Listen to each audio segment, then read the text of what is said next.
Hello everyone, welcome back to Magnet Brains. My name is CS Payal Popli and जैसे कि आप background में देख ही सकते हैं, इस पर्टिकुलर वीडियो में हम पढ़ने वाले हैं क्लास 12th बिजनेस स्टडीज का chapter 2 that is principles of management का वन शॉर्ट रिविजन। देखिए, आप बोलेंगे प्रिंसिपल्स ऑफ मैनेजमेंट तो मैम आप ऑलरेडी पढ़ा चुके हो, तो ये क्या है एग्जैक्टली? तो मैं आपको समझा देती हूँ ये क्या है। अभी तक मैंने आप लोगों के लिए जो वीडियोस बनाई है उसमें मैंने कोशिश की थी कि मैं हर एक टॉपिक को बहुत ज़्यादा डिटेल में पढ़ाऊँ, ठीक है। बट फिर क्या होता है, कुछ स्टूडेंट्स आते हैं कमेंट्स में लिख के जाते हैं, मैम वो टीचर तो 5 मिनट में पूरा चैप्टर पढ़ा देता है, आप इतने लंबे लंबे वीडियोस बनाते हो। तो बेटा ये समझो, हमारा माइंडसेट ऐसा था कि हमें हर एक कॉन्सेप्ट को आपको बहुत तसल्ली से समझाना है, हमें हवा में नहीं उड़ाना है चीज़ों को। हम चाहते हैं अगर आप नॉलेज गेन कर रहे हो तो आप तमीज़ से करो, ढंग से करो, ठीक है। बट क्योंकि बच्चों की बहुत ज़्यादा डिमांड आ रही थी कि एक कंबाइंड वीडियो चाहिए और थोड़ी क्रिस्प में चाहिए, तो मैंने सोचा क्यों ना आप लोगों के लिए रिवीजन वाइज थोड़ा सा एक ऐसा वीडियो बना दिया जाए जिसमें पूरा चैप्टर मैं आपको पढ़ाऊंगी अच्छे से ही, लेकिन थोड़ा सा कम टाइम लगा के, ठीक है। जब मैं पहले ज़्यादा एग्जाम्पल्स देती थी, यहाँ पे मैं छोटे छोटे क्रिस्प वाले एग्जाम्पल्स दूंगी, लेकिन पढ़ाऊंगी पूरा चैप्टर। यहाँ मैं कोशिश करूंगी हर एक चैप्टर को मैं 1 से 1.5 घंटे या 2 घंटे मैक्सिमम के अंदर फिनिश कर दूं और क्रिस्प में एक ही गो में तुम्हें पूरा चैप्टर समझा दूं, ठीक है। तो हो सकता है कुछ चैप्टर्स में ज़्यादा टाइम लग जाए, लाइक कुछ चैप्टर्स बहुत ज़्यादा लेंदी होते हैं, लाइक मार्केटिंग चैप्टर आपका बहुत लेंदी है, वहाँ पे हो सकता है मैं थोड़ा सा और टाइम ड्यूरेशन लूँ, लेकिन मेरी तरफ से कोशिश ये रहेगी 2 घंटे के अंदर अंदर मैं पूरा चैप्टर आपको फिनिश करके दे दूँ। फर्स्ट चैप्टर जो हमारा था nature and significance of management, मैं वो ऑलरेडी पढ़ा चुकी हूँ, उसका वन शॉर्ट रिविजन वीडियो बन चुका है। अगर अभी तक आपने नहीं देखा है, उसका लिंक आपको डिस्क्रिप्शन बॉक्स में मिल जाएगा, एक प्लेलिस्ट बनी हुई है अलग से वन शॉर्ट की, वहाँ से देख लीजिएगा, अदरवाइज वेबसाइट से देख सकते हैं आप, ठीक है। यहाँ हम सेकेंड चैप्टर पढ़ेंगे, तो शुरुआत करते हैं इस चैप्टर की। देखिए, नाम क्या है चैप्टर का? प्रिंसिपल्स ऑफ मैनेजमेंट, मतलब मैनेजमेंट के प्रिंसिपल्स के बारे में यहाँ पे बात होगी। मैनेजमेंट वर्ड का मतलब हम ऑलरेडी समझ चुके हैं, तो यहाँ पे प्रिंसिपल्स का मतलब हम पहले समझ लेते हैं, ठीक है। उसके लिए मैं आपको एक छोटू सा एग्जाम्पल लेके दूंगी। अब इमेजिन करो ये हैं आप, ठीक है। अब आप लड़का या लड़की जो भी हैं उसके अकॉर्डिंग अपने आप को इमेजिन कर लीजिएगा, ठीक है। अब आप बीइंग अ स्टूडेंट, आपकी लाइफ में कभी ना कभी ऐसे मौके आते होंगे जब आपको डिसीजन मेकिंग लेनी पड़ती होगी। इंडीड आते होंगे, है ना। ऐसा तो है नहीं कि भैया छोटे बच्चे हैं तो डिसीजन नहीं लेते हैं। हाँ, आपके डिसीजन छोटे मोटे नेचर के होंगे, ये नहीं होगा कि इस शेयर में इन्वेस्ट करूँ या इस शेयर में इन्वेस्ट करूँ, ये बड़े मतलब जो पापा लोग होते हैं वो सब लेते हैं। लेकिन आप अभी कैसे डिसीजंस लेते होंगे? फॉर एग्जाम्पल, फ्रेंड की बर्थडे पार्टी है, ठीक है, वो भी क्लब में, ओके, और दूसरा उसी टाइम पे घर पे पूजा है, तो कौन से वाली अटेंड करनी है, ये हो गया आपका डिसीजन मेकिंग।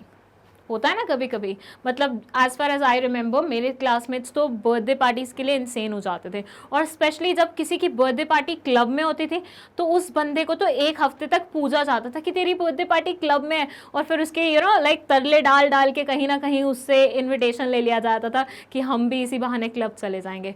तो लोग मरते थे क्लब वाली बर्थडे पार्टी अटेंड करने के लिए। और पूजा का मतलब सबके घर में ऑब्वियसली नहीं होता, जिनके घर में थोड़ा सा रिलीजियस वो रहता है तो उनके घर में रहता है। बट यहाँ पे आपको डिसीजन मेकिंग तो लेनी पड़ रही है, आपके पास 2 ऑप्शन है, you have to choose one, right. तो हर एक इंसान, चाहे छोटा हो या बड़ा हो, हर एक इंसान को अपनी लाइफ में अलग अलग टाइम पे, अलग अलग सिचुएशंस में अलग अलग तरह की डिसीजन मेकिंग करनी पड़ती है, करेक्ट। अब ऐसे में आप मुझे बताइए, अगर आप यहाँ पे होते तो आप इन दोनों में से कौन सा वाला चूज करते? मैं अगर पर्सनली बताऊं तो मैं कैसा करती है, आप लोग अपना आंसर कमेंट सेक्शन में बता सकते हैं। मैं अगर अपना बताऊं तो मैं, मतलब मेरी family is a little religious, ठीक है। हम लोगों के लिए पूजा पाठ थोड़ा सा इंपॉर्टेंट कंसिडर किया जाता है, ठीक है। और हमारे घर में क्लबिंग उतना ज़्यादा सही नहीं कंसिडर, मतलब इट्स नॉट बैड, या फिर हमारे घर वाले उसे बैड कंसिडर करते हैं, ऐसा कुछ नहीं है, बट इट्स जस्ट की प्रायोरिटी वाइज पूजा पहले आती। तो मैं हो सकता है पूजा चुनती इंस्टेड ऑफ क्लब में पार्टी करने के। और दूसरा मेरा खुद का भी प्रॉब्लम है, मुझे क्राउडेड प्लेसेस में थोड़ी सफोकेशन होने लग जाती है, तो इसलिए आई डोंट प्रेफर क्लबिंग वगैरह चीज़ें, ठीक है। तो ये मेरे डिसीजन मेकिंग थी। अब ये डिसीजन मेकिंग मैंने कुछ चीज़ें सोच के करी होंगी ना, क्या सोचा होगा कि मेरे घर वाले कैसे हैं, मेरे घर वालों की वैल्यूज़ कैसी हैं, कल्चर कैसा है, उन्होंने कौन कौन से प्रिंसिपल्स मेरे अंदर डाले हैं, गाइडलाइंस कैसी हैं हमारे घर की, हमारे घर के रूल्स कैसे हैं, उसके बेसिस पे मैंने डिसीजन मेकिंग ली है, राइट। या फिर आप लाइफ में मतलब 10th के बाद जब आपने चूज़ किया होगा आर्ट्स लेना है, कॉमर्स लेना है या साइंस लेना है, या मतलब साइंस में भी अलग आ जाता है, एक हो जाता है PCM PCB, कौन सा वाला लेना है, यहाँ पे भी आपकी बहुत ज़्यादा चीज़ें लगी होंगी, उसके बाद आपने डिसीजन मेकिंग ली होगी। तो ऐसी चीज़ें जो आपको डिसीजन मेकिंग में मदद करती हैं, गाइडलाइंस की तरह सर्व करती हैं, उन सब चीज़ों को बोलते हैं हम प्रिंसिपल्स। जैसे कि मैंने आपको यहाँ पे बताया कि मैंने किस बेसिस पे डिसाइड किया कि मुझे पूजा अटेंड करनी है इंस्टेड ऑफ क्लब जाना है, मैंने इस बेसिस पे किया कि मेरे घर वालों ने मुझे क्या वैल्यूज़ दी हैं, क्या हमारी गाइडलाइंस चलती हैं यूजुअली, क्या हमारे घर का सिस्टम है, कैसे सारी चीज़ें मूव करती है, राइट। तो उसके बेसिस पे आई डिसाइडेड कि मुझे तो पूजा में जाना है। तो ये सारी चीज़ें जो मेरे दिमाग में आई, जिसके बेसिस पे I was able to decide कि पूजा ज़्यादा ज़रूरी है इंस्टेड ऑफ क्लबिंग, तो वो सारी चीज़ें कहलाई जाती हैं प्रिंसिपल्स, ठीक है। अब अगर बात करें कि हम ये सब चीज़ें पढ़ क्यों रहे हैं, क्यों हम ये चीज़ें इसलिए पढ़ रहे हैं क्योंकि मैनेजमेंट की जब बात करते हैं किसी भी ऑर्गेनाइजेशन की, तो एक इंसान होता है वहाँ पे जिसको हम बोलते हैं मैनेजर, और उस मैनेजर को बहुत सारे डिसीजन मेकिंग करने पड़ते हैं, बिल्कुल करने पड़ते हैं आए दिन, मतलब मैं तो बोलूँ हर अगले घंटे उसे बहुत सारे डिसीजन लेने पड़ते हैं।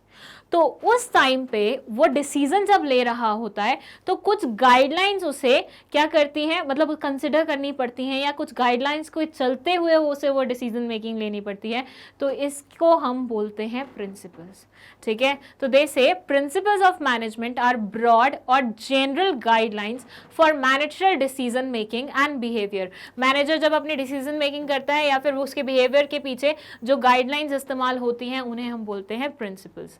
Management principles are not rigid as principles of science. अब इन्होंने यहाँ पे मैनेजमेंट के प्रिंसिपल्स और साइंस के प्रिंसिपल्स को कंपेयर कर दिया है, क्योंकि दोनों में प्रिंसिपल्स होते हैं। हमें पता है साइंस के भी बहुत सारे प्रिंसिपल्स होते हैं, राइट, हमने पढ़े हुए हैं 8, 9, 10th तक के। तो ऐसे में किस तरह से प्रिंसिपल्स ऑफ साइंस डिफरेंट होते हैं मैनेजमेंट के प्रिंसिपल्स के साथ। साइंस के जो प्रिंसिपल्स होते हैं वो बहुत ज़्यादा रिजिड होते हैं, उनको आप चेंज नहीं कर सकते, उनको आप एनवायरनमेंट के अकॉर्डिंग बदल नहीं सकते। लेकिन क्योंकि मैनेजमेंट के प्रिंसिपल्स ह्यूमन बीइंग से डील करते हैं, और ह्यूमन बीइंग्स तो भैया अपने मन क्या मर्जी चलाता है, अपने मन मौजी टाइप्स होता है, तो हमें एट टाइम्स मैनेजमेंट के प्रिंसिपल्स को थोड़ा सा ऑल्टर करना पड़ता है पर्टिकुलर सिचुएशन पे फिट कराने के लिए, ठीक है। तो साइंस के जो प्रिंसिपल्स होते हैं वो बहुत ज़्यादा रिजिड होते हैं, जिन्हें चेंज बिल्कुल भी नहीं किया जा सकता, जो वैसे ही अप्लाई होते हैं जैसे बने हुए हैं। लेकिन मैनेजमेंट के प्रिंसिपल्स को आप चेंज कर सकते हो, थोड़ा बहुत ऑल्टर कर सकते हो according to the given situation, because वो ह्यूमन बींग्स के साथ डील कर रहे होते हैं। ऑलराइट, चलिए नेक्स्ट ये बोलते हैं thus they are to be applied creatively with the demands of the situation। आप मैनेजमेंट के प्रिंसिपल्स को थोड़ा बहुत ऑल्टर करके वो कर सकते हैं, क्योंकि ये ह्यूमन बिहेवियर के साथ डील कर रहे होते हैं, and at the same time आपको बहुत ही क्रिएटिवली इनका इस्तेमाल करना पड़ता है, ठीक है। डिमांड जैसे भी होती है सिचुएशन की, उसके according you follow that particular guideline, ठीक है। चलिए नेक्स्ट है हमारा nature of principles of management. अब हम इसका नेचर समझेंगे और बहुत सारे इसमें पॉइंट्स हैं जिनको हमें कंसिडर करना पड़ेगा। Let's start with the first one, that is universal applicability. देखिए फर्स्ट पॉइंट है यूनिवर्सल एप्लीकेबिलिटी। अब आपने प्रीवियस चैप्टर में मैनेजमेंट में जब हम फीचर्स पढ़ रहे थे तो पढ़ा होगा एक फीचर परवेसिव। उसका क्या मतलब था कि किसी भी नेचर की ऑर्गेनाइजेशन हो, किसी भी एरिया की आप बात करें, किसी भी डिपार्टमेंट की आप बात करें, मैनेजमेंट तो हर एक जगह एप्लीकेबल होती ही होती है, राइट। यहाँ पे प्रिंसिपल्स ऑफ मैनेजमेंट का भी कुछ ऐसा ही सीन है। ये बोलते हैं हर एक नेचर की ऑर्गेनाइजेशन हो, हर एक डिपार्टमेंट की आप बात करो, हर एक लेवल की आप बात करो, प्रिंसिपल्स ऑफ मैनेजमेंट तो अप्लाई होते ही हैं और ऑलमोस्ट सेम वे में होते हैं। लेकिन कभी कभी जब रिक्वायरमेंट पड़ती है तो उन्हें थोड़ा बहुत ऑल्टर किया जा सकता है according to the given situation, according to the man power जिनके अकॉर्डिंग आप जिनके ऊपर आपको वो पर्टिकुलर चीज़ अप्लाई करनी है, ठीक है। तो दो चीज़ें हैं यहाँ पे कि मैनेजमेंट के प्रिंसिपल्स अप्लाई होते हैं हर जगह, लेकिन उनमें ऑल्ट्रेशन की जा सकती है according to the requirement. Second है जनरल गाइडलाइंस। देखिए जनरल गाइडलाइंस को कुछ ऐसे समझिएगा, आपका वो दोस्त, मतलब आप इमेजिन करो आपके दो दोस्त हैं क्लास में, ठीक है, और पेपर में आप दोनों के भरोसे आए हो, ठीक है, एक दोस्त इधर बैठा हुआ है आपका, एक दोस्त इधर बैठा हुआ है, और आप पढ़ के बिल्कुल नहीं आए हो क्योंकि आपके घर में शादी थी, कुछ था फंक्शन वगैरह, और आप इन दोनों दोस्तों के भरोसे आए हो। अब एक दोस्त तो आपको बड़ा प्यारा है, जो सारा का सारा आंसर आपको ऐसे दिखा रहा है, और कई बार तो आपके साथ शीट भी एक्सचेंज कर रहा है, की होगी आपने भी कभी ना कभी, राइट। वैसे बहुत गलत चीज़ होती है, करनी नहीं चाहिए, लेकिन करते ही हैं लोग। तो उसने आपको शीट दे दी और आप बिल्कुल उसे टीपा टापी कर रहे हैं, ये है आपका प्यारे वाला दोस्त। प्रिंसिपल्स ऑफ मैनेजमेंट बोलते हैं ये हम प्यारे वाले दोस्त में बिल्कुल भी नहीं आते कि तुमको बिल्कुल रेडीमेड आंसर प्रोवाइड कर दे। हम तुम्हारे उस दोस्त में आते हैं जो तुम्हें आंसर तो बताएगा लेकिन एक हिंट देगा। मतलब आपको या तो हेडिंग बता दी, सब हेडिंग बता दी, या फिर एक छोटू सा कोई वर्ड बता दिया जिसकी वजह से आपने पूरा आंसर पकड़ लिया। प्रिंसिपल्स ऑफ मैनेजमेंट वही है आपका। ये बोलते हैं हम आपको किसी भी सिचुएशन के लिए, किसी भी डिसीजन मेकिंग के लिए रेडीमेड आंसर नहीं प्रोवाइड करेंगे, वो मेहनत आपको खुद ही करनी पड़ेगी। हम आपको प्रोवाइड करेंगे जनरल गाइडलाइंस जिसके बेसिस पे आप अपनी डिसीजन मेकिंग कर सकते हैं। हम आपको प्रोवाइड करेंगे वो हिंट्स, वो ऑप्शंस जिनके बेसिस पे आप सोच विचार करके कुछ ना कुछ अपना आंसर प्रिपेयर कर सकते हैं, ठीक है। तो ये जनरल गाइडलाइंस हैं, रेडीमेड आंसर्स नहीं है मैनेजर्स के लिए कि किसी भी सिचुएशन में वो फंसा हुआ है, वो नहीं डिसाइड कर पा रहा, ऑप्शन ए चूज करना है, ऑप्शन बी चूज करना है, तो प्रिंसिपल्स को फॉलो करके वो एक ऑप्शन पे पहुंच पाएगा, नहीं। वो प्रिंसिपल्स की मदद से उसको ध्यान में रखते हुए दोनों ऑप्शन में से एक सेलेक्ट कर सकता है। फिर है प्रैक्टिस एंड एक्सपेरिमेंटेशन। ये जो प्रिंसिपल्स ऑफ मैनेजमेंट है, ये ऐसे नहीं हुआ है कि एक दिन आपने यूं किया, आंखें बंद करी और बोला भगवान जी हमें थोड़े से प्रिंसिपल्स दे दो, और भगवान जी ने ऊपर से आपको प्रिंसिपल्स का पिटोरा दे दिया। नहीं, ऐसा नहीं है। आपने ये ओवर द टाइम डेवलप करे हैं, आपने बहुत बार एक्सपेरिमेंट्स करे, आपने उन एक्सपेरिमेंट्स को ऑब्जर्व किया, रिजल्ट्स देखे उसके, और उसके बेसिस पे प्रिंसिपल्स बनाए, ठीक है। तो प्रिंसिपल्स ऐसे नहीं बनते कि भैया किसी भी दिन ऐसे ही उठ के किसी ने बोला चलो ये प्रिंसिपल बना देते हैं, आज तो ऐसा प्रिंसिपल बनाएंगे, आज हम प्रिंसिपल में ये बनाएंगे, ऐसा नहीं होता। हमेशा आपको एक्सपेरिमेंट करने पड़ते हैं ओवर द टाइम, उन्हें ऑब्जर्व करना पड़ता है, उसके बेसिस पे रिजल्ट्स तैयार होते हैं, and then you prepare the principles. तो ये सारे प्रिंसिपल्स प्रैक्टिस और एक्सपेरिमेंटेशन का कमाल है। फिर है फ्लेक्सिबल, जो मैंने पहले भी मेंशन किया था। ये बोलते हैं हम ना हार्डकोर साइंस वाले प्रिंसिपल्स नहीं है कि भैया अगर ऊपर से पेड़ से अगर एप्पल गिरेगा तो वो हर जगह, चाहे वो यूएसए हो, चाहे इंडिया हो, चाहे युगांडा हो या जापान हो, हर जगह ऐसा ही होगा। नहीं, हम वैसे वाले प्रिंसिपल्स नहीं हैं, हम थोड़े से ह्यूमन बीइंग से कनेक्टेड प्रिंसिपल्स हैं, ठीक है। तो हम इतने फ्लेक्सिबल हैं कि अगर आपको कभी लगे 19 का 20 कर देना चाहिए, 20 का 21 कर देना चाहिए, तो उतनी हम फ्लेक्सिबिलिटी आपको दे रहे हैं।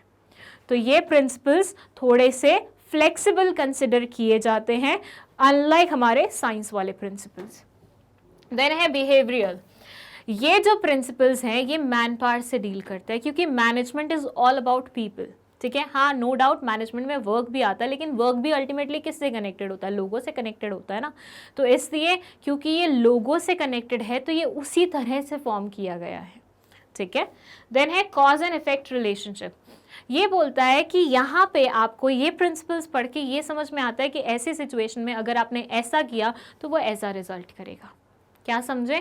कोई एक पर्टिकुलर सिचुएशन है, ठीक है, उसमें अगर कोई इंसान एक पर्टिकुलर तरीके से डील करता है या एक पर्टिकुलर तरीके से काम करता है तो वो किस तरीके से रिजल्ट कर सकता है, वो पर्टिकुलर चीज़ आपको ये प्रिंसिपल समझ के आ जाएगी या पढ़ के आ जाएगी। तो ये कॉज एंड इफेक्ट रिलेशनशिप पे बिल्ड होते हैं, कुछ ना कुछ काम करने का कुछ कॉज होता है और उसका एक इफेक्ट पड़ता है और उसके बेसिस पे you form this particular principle. And then है कंटिंजेंट। कंटिंजेंट का मतलब होता है कि श्योरिटी वाली बात नहीं है कि बिल्कुल ऐसे ही लगेगा, ऐसे ही रहेगा, नहीं। सिचुएशन जैसी होगी उसके अकॉर्डिंग लगाओगे, चाहे तो थोड़ा बहुत चेंज उसमें ले आओगे। मतलब हर एक सिचुएशन पे अलग अलग तरीके से ये वर्क करता है। ऐसा नहीं है हर एक सिचुएशन पे एक पर्टिकुलर प्रिंसिपल बना हो वो आपने अप्लाई कर दिया, नहीं। एक प्रिंसिपल भी अगर आप अप्लाई कर रहे हो 4 सिचुएशन में तो हो सकता है उसको अप्लाई करने का तरीका डिफरेंट हो। तो कंटिंजेंट है, सिचुएशन वाइज वैरी करते हैं, सिचुएशन वाइज इनकी एप्लीकेबिलिटी वैरी करती है, डिफरेंट होती है, ठीक है। सो यूनिवर्सल एप्लीकेबिलिटी मतलब हर एक नेचर की, हर एक टाइप की ऑर्गेनाइजेशन पे अप्लाई करेंगे, बस थोड़े फ्लेक्सिबल रहते हैं तो थोड़ा बहुत ऑल्ट्रेशन उसमें अलाउड होता है। जनरल गाइडलाइंस हैं, रेडीमेड आंसर प्रोवाइड नहीं करते हैं, प्रैक्टिस और एक्सपेरिमेंटेशन के बेसिस पे फॉर्म किए गए हैं, फ्लेक्सिबल हैं, according to the given situation alteration इसमें किया जा सकता है, बिहेवियरल हैं, लोगों से डील करते हैं, कॉज और इफेक्ट रिलेशनशिप पे बेस्ड होते हैं, और कंटिजेंट होते हैं, मतलब नॉट लाइक कि हर सिचुएशन में सेम वे में अप्लाई होंगे, सिचुएशन टू सिचुएशन चेंज होते रहते हैं। चलिए अब थोड़ा सा इनके बारे में पढ़ भी लेते हैं अच्छे से। It says principles of management is applicable in all types of organisation, business as well as non business, small as well as large enterprises, depending on the nature of the organisation. जो principles है management के वो हर तरह की organisation पे applicable होते हैं, चाहे वो छोटी हो, बड़ी हो, बिजनेस से रिलेट करती हो, नॉन बिजनेस से रिलेट करती हो, हर एक नेचर की ऑर्गेनाइजेशन पे इनका एप्लीकेशन होगा। जनरल गाइडलाइंस में ये बोलते हैं they are general guidelines to action but do not provide straight solution to all the managerial problems, कि कभी अगर मेरे दिमाग में ये थॉट आया है कि मुझे सीए करना है या सीएस करना है, तो एक सुपर पावर आई है प्रिंसिपल्स की फॉर्म में और मुझे बता रही है सीएस कर लो, नहीं, वो आपको थोड़ा सा गाइड करेगी और आपको डिसाइड खुद करना पड़ेगा। As the business situations are complex and dynamic, क्योंकि बिजनेस की सिचुएशन बहुत ही कॉम्प्लेक्स और डायनेमिक होती है और इट्स नॉट पॉसिबल हर एक क्वेश्चन का आंसर आपको यहाँ पे मिल जाए, ठीक है, और स्ट्रेट वे में मिल जाए। Formed by practice and experimentation, they are formed from the knowledge, experiences and experiments of the manager.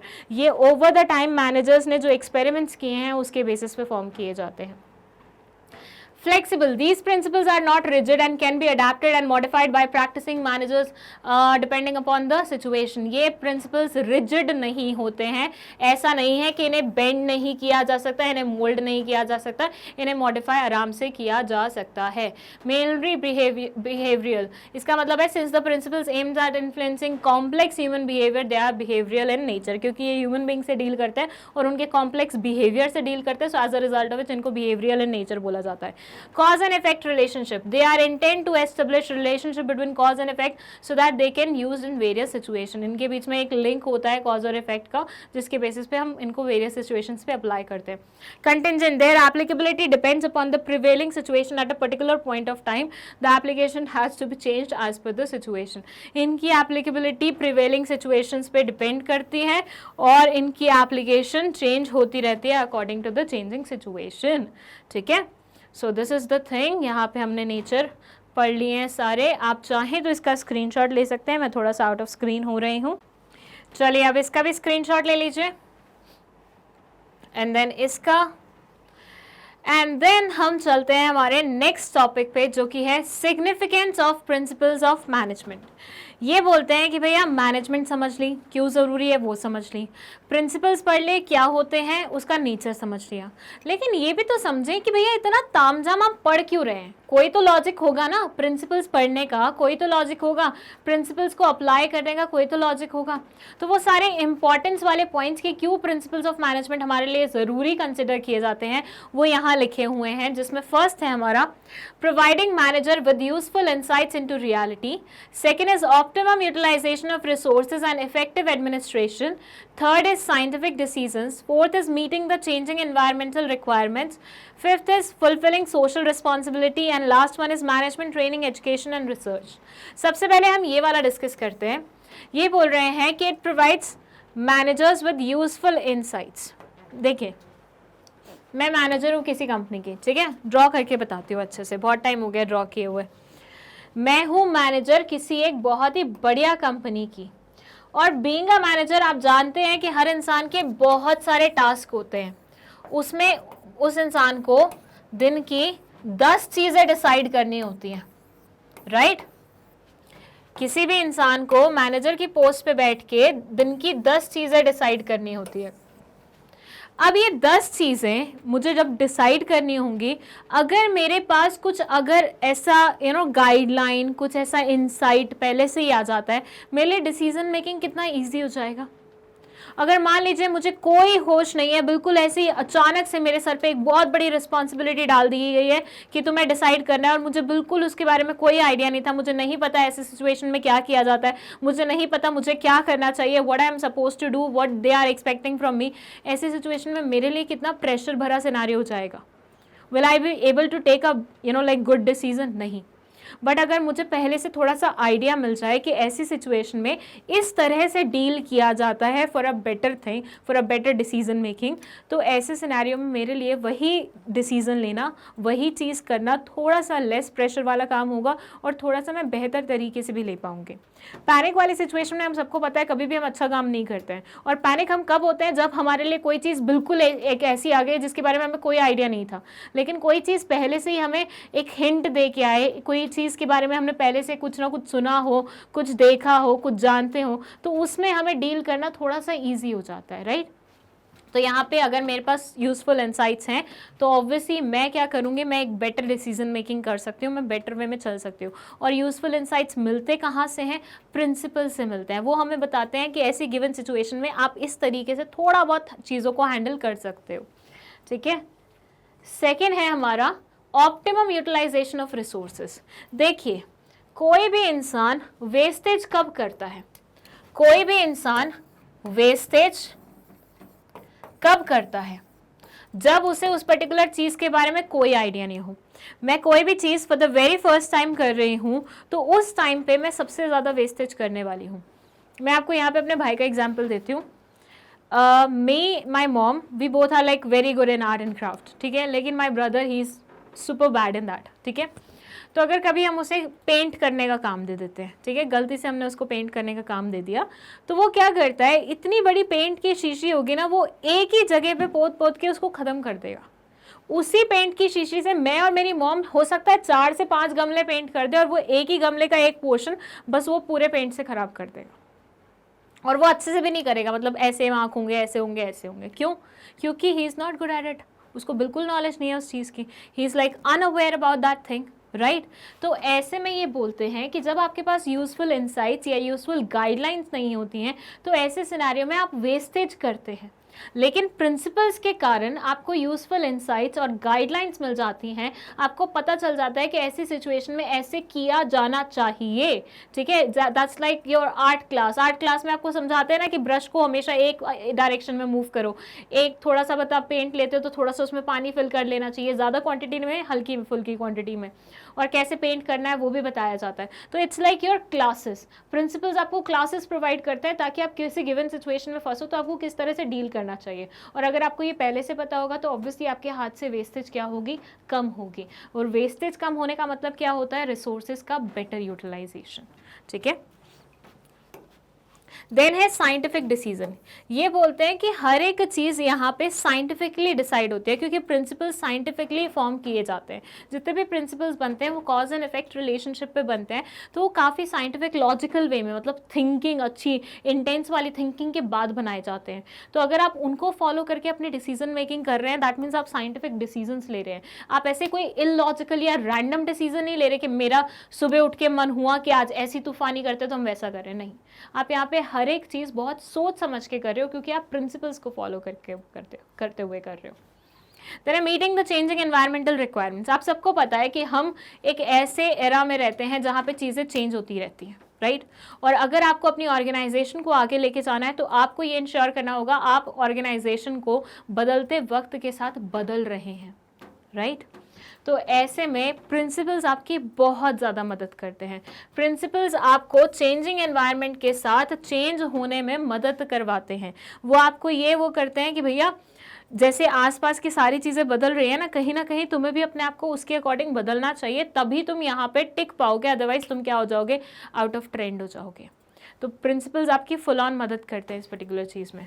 Fulfilling social responsibility. हम सब जानते हैं हर एक ऑर्गेनाइजेशन जो एग्जिस्टेंस में आता है वो सोसाइटी से कुछ ना कुछ ले रहा होता है, तो उसकी ऑब्लिगेशन भी बनती है सोसाइटी के टूवर्ड्स। तो प्रिंसिपल्स मदद करते हैं ऐसे डिसीजन मेकिंग में जहाँ पे आप ना सिर्फ अपनी ऑर्गेनाइजेशन के बारे में सोचते हैं बल्कि आप सोसाइटी एट लार्ज के बारे में भी सोचते हैं, आप सोसाइटी के वेलफेयर के बारे में भी सोचते हैं। आप सोचते हैं कि जो रिसोर्सेज हमें सोसाइटी से मिले हैं हम उनको रिटर्न में क्या गिफ्ट दे सकते हैं। देन है management, training, education and research. Management की ट्रेनिंग, एजुकेशन और रिसर्च तीनों हो जाती है प्रिंसिपल्स की मदद से, क्योंकि देखिए अल्टीमेटली प्रिंसिपल्स क्या है, वो गाइडलाइंस हैं, वो पहले से उन्होंने, कुछ लोगों ने, कुछ बुद्धिजीवी मैनेजर्स ने एक्सपेरिमेंट कर करके जो चीज़ें सीखी हैं वो आपको आज की डेट में सिखाई जा रही हैं।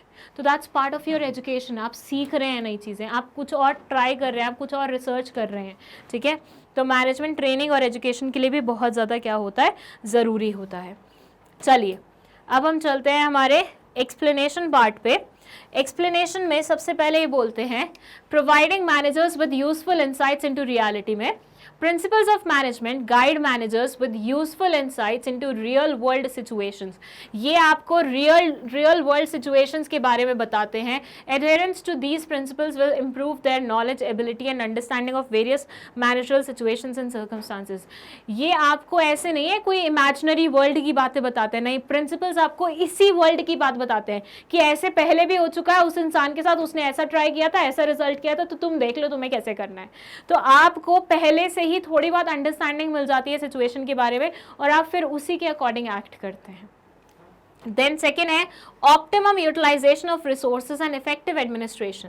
The resources with the company are limited. हर किसी को पता है कि हमारे वर्ल्ड में लिमिटेड रिसोर्सेज हैं। वो आपने लाइन पढ़ी होगी, there is enough for everybody's need but not enough for everybody's greed, right. तो रिसोर्सेज क्या है, लिमिटेड हैं। तो आपको उन रिसोर्सेज को ऑप्टिमली यूज करना चाहिए। ये नहीं है कि आप सोचो मेरे पास ज्यादा पैसे हैं तो मैं रिसोर्स को वेस्ट करता हुआ चलता हूँ। देख रहे हो ना पेट्रोल और डीजल के प्राइसेस इतने कैसे राइज कर रहे हैं। क्यों राइज कर रहे हैं, क्योंकि हमारे पास रिसोर्सेज कम बचे हुए हैं। तो अगर कम बची होगी कोई चीज और उसकी डिमांड ज्यादा होगी तो उसका प्राइस क्या होगा, राइज करेगा। वैसे और भी बहुत सारे रीजंस हैं why the petrol prices are increasing और diesel prices are increasing, but मैं इस लॉजिक से समझा रही हूँ तुम्हें, ठीक है। तो the resources with the company are limited. हर एक कंपनी के पास लिमिटेड रिसोर्सेज होते हैं। Management principles equip the managers to see the cause and effect of their decisions and action and thus reduce wastage. Management principles कहीं ना कहीं हर एक इंसान को समझाते हैं कि तुम अगर ऐसा करोगे तो ये ऐसे रिजल्ट करेगा, तुम अगर ऐसा करोगे तो ये ऐसा रिजल्ट करेगा, and as a result of which वो चीज सीख के वो रिड्यूस करते हैं अपनी वेस्टेज, अपनी तरफ से होने वाली wastage. Optimum utilisation of resources means maximum benefit with minimum cost. Optimum utilisation का मतलब क्या होता है, कम कॉस्ट में ज्यादा आउटपुट डिराइव करना। नेक्स्ट है साइंटिफिक डिसीजन। ये बोलते हैं decisions must be based on facts, thoughtful and justifiable in terms of intended purpose. Management principles must be timely, realistic and subject to measurement and evaluation. Principles are free from bias and prejudice. ये बोलते हैं कि भैया जब भी आप decision ले रहे हो आप ध्यान रखो कि आपको रैंडम डिसीजन नहीं लेने चाहिए, आपको इलॉजिकल डिसीजन नहीं लेने चाहिए कि भैया मेरा दोस्त कुएं में कूदा है तो मैं भी कूदूंगा। What's the logic. तुम्हारा दोस्त हो सकता है स्विमिंग सीखने के लिए कुएं में कूद गया हो कि हाँ एक बार मेरी जान को खतरा होगा तो मैं स्विमिंग अच्छे से सीख सकता हूँ, बट तुमने तो बिना सोचे समझे उसके पीछे खुदा वो कर दी, जंप लगा दी, ठीक है, जो भी तुम बोलते हो। तो ऐसे में तुम्हारा तो लॉजिकल मतलब तुम्हारा तो डिसीजन बड़ा ही इलॉजिकल था भैया, तुमने तो बड़ा ही गलत सोचा। वो तो फिर भी बच गया क्योंकि उसको पता था, उसने प्लानिंग करी हुई थी वैसे, बट तुम तो चले गए अपने दोस्त के चलते हुए। तो ऐसी चीज़ें मत करो, तुम हर एक चीज़ को साइंटिफिकली डिसाइड करो, हर एक चीज़ को सोच समझ के डिसाइड करो और वो सोच समझने में तुम्हारी प्रिंसिपल्स मदद करेंगे। देन है meeting the changing environmental requirements. Management principles are effective and dynamic and thus help the organisation to meet the changing requirements of the environment. ये बोलते हैं मैनेजमेंट प्रिंसिपल्स खुद बड़े डायनामिक होते हैं। डायनामिक का मतलब क्या होता है, जो वक्त के अकॉर्डिंग बदलते रहे, जो सिचुएशन के अकॉर्डिंग बदलते रहे, जो एनवायरमेंट के अकॉर्डिंग बदलते रहे। तो अगर मैनेजमेंट के प्रिंसिपल्स खुद अपने आप में बहुत ज़्यादा डायनामिक हैं तो डायनामिक होने की वजह से वो कहीं ना कहीं ऑर्गेनाइजेशन को भी डायनामिक बनाने में मदद करते हैं। समवट इसके प्रिंसिपल्स बिल्कुल वैसे मैनेजर्स के मैनेजमेंट के जो अपने फीचर्स पढ़े थे वैसे ही साउंड कर रहे हैं ना, बिल्कुल वैसा ही है। Fulfilling social responsibility, they say due to increase awareness of public forces all companies are required to fulfil social responsibilities. क्योंकि पब्लिक फोर्सेस की अवेयरनेस बढ़ती जा रही है, आजकल लोगों को पता है कि भैया ये कंपनियां अगर एग्जिस्टेंस में है और ये हमारे रिसोर्स मतलब हमारे सोसाइटी के रिसोर्सेज को इस्तेमाल करके जिंदा हैं, तो कहीं ना कहीं इनका फर्ज बनता है हमें कुछ ना कुछ देना। तो लोग आजकल बड़े अवेयर हो गए हैं इस चीज़ को लेके, ठीक है, और वो प्रेफर भी करते हैं ऐसी कंपनीज को बूस्ट देना जो कि सोसाइटी के लिए कुछ कर रही होती है। लाइक मैंने देखा है एट टाइम्स बहुत सारे लोगों को ना वो केश कांति वाला तेल पसंद नहीं होता, but still they buy it because वो क्या कर रही हैं, वो उसके इनकम का एक हिस्सा किसको देती हैं, लड़कियों को देती हैं फॉर देयर एजुकेशन। तो ये सोशल रिस्पॉन्सिबिलिटी वो जो अपना रही हैं उसकी वजह से उसको एक्स्ट्रा कस्टमर्स मिल रहे हैं, which is a good thing. Principles of management not only help in achieving organizational goals but also guide managers in performing social responsibilities. Last point है management training, education and research. Management principles are the core of management and are helpful in increasing knowledge which forms the basis of management training and research. जो management principles होते हैं management का core हिस्सा है जो कि management की knowledge को increase करने में मदद करते हैं। किसी भी इंसान को अगर management को अच्छे से समझना है तो ये principles kind of एक source of information है जहाँ से वो अपनी knowledge को increase कर सकते हैं और ultimately यही उसकी training और research में भी काम आता है, ठीक है। क्योंकि अगर आपके पास किसी चीज़ की knowledge नहीं होगी तो आगे आप उसमें research कैसे कर पाओगे, नहीं कर पाओगे, राइट। चलिए, तो ये थे सिग्निफिकेंस। जल्दी से फोटो ले लो इसका, मैं स्क्रीन से बाहर हूँ। एंड देन ये हमारे फर्स्ट 2 पॉइंट्स सिग्निफिकेंस के। काफ़ी इजी है ये chapter. I don't know principles of management से लोग इतना डरते क्यों है, क्योंकि मेरे अकॉर्डिंग तो ये चैप्टर बहुत ज़्यादा इजी है। यहाँ पे बस ये मेन चीज़ है कि टेलर और फ्योल के जो प्रिंसिपल्स आते हैं 14 और 4 आपको जो प्रिंसिपल्स पढ़ने को मिलेंगे, बस उसको समझना ज़रूरी है, ठीक है। उसको अच्छे से समझ लो, उसके बाद तो केक हुआ कि ये चैप्टर आपके लिए, ठीक है। चलिए फिर चलते हैं हम फाइनली हमारे फर्स्ट साइंटिस्ट जो हैं हमारे मैनेजमेंट के, इनके पास, जो कि हैं टेलर भाई साहब। अब टेलर भाई साहब ने जो प्रिंसिपल्स दिए थे उन्हें साइंटिफिक मैनेजमेंट के प्रिंसिपल्स भी बुलाया जाता है, ठीक है। तो कभी कभी क्वेश्चन टेलर प्रिंसिपल ना करके साइंटिफिक मैनेजमेंट के प्रिंसिपल्स करके भी आ जाता है, तो बात दोनों की सेम ही है, ओके। इतना याद रखिएगा। पढ़ते हैं हम इसमें क्या लिखा हुआ है। देखिए टेलर भाई साहब अपनी साइंटिफिक मैनेजमेंट में क्या बोलते हैं। It implies conducting of business activities according to standardized tools, methods and trained personnel in order to increase output, improve its quality and reduce cost and waste through effective and optimum utilization of resources। बहुत सारा ज्ञान एक ही line में दे दिया है, इसको हम parts में पढ़ते हैं। ये बोलते हैं कि टेलर भाई साहब के अकॉर्डिंग जो बिजनेस की एक्टिविटीज़ होती हैं, जो वेरियस एक्टिविटीज़ बिजनेस में कंडक्ट की जाती हैं, उनको करने का तरीका होता है कि स्टैंडर्डाइज टूल्स के साथ उसे पूरा किया जाए एंड ऐसे मेथड्स ढूंढने चाहिए जो स्टैंडर्डाइज टूल्स का इस्तेमाल करके हर एक प्रोसेस को स्टैंडर्डाइज बनाए। स्टैंडर्डाइज का मतलब क्या होता है, बेसिकली एक यूनिफॉर्म तरीका ढूंढना, एक बेस्ट वे पहले ढूंढना किसी भी चीज़ को करने का, एंड देन बाकी का पूरा काम उसी तरीके से करना ताकि हर एक चीज़ बहुत ही यूनिफॉर्म पैटर्न में हो। ट्रेंड पर्सनल होने चाहिए, मतलब लोग जो हों आपके यहाँ पे वो ट्रेंड होने चाहिए। इससे क्या होगा कि आपका आउटपुट तो इम्प्रूव होगा, इंक्रीज होगा। लाइक पहले अगर आप अनट्रेंड पर्सनल से 4 पीस बनवा पा रहे थे तो अब ट्रेंड पर्सनल वही सेम इनपुट को इस्तेमाल करके 5 या 6 पीसेस बना पा रहा है एंड क्वालिटी भी इम्प्रूव होगी और वेस्टेज भी रिड्यूस होगी।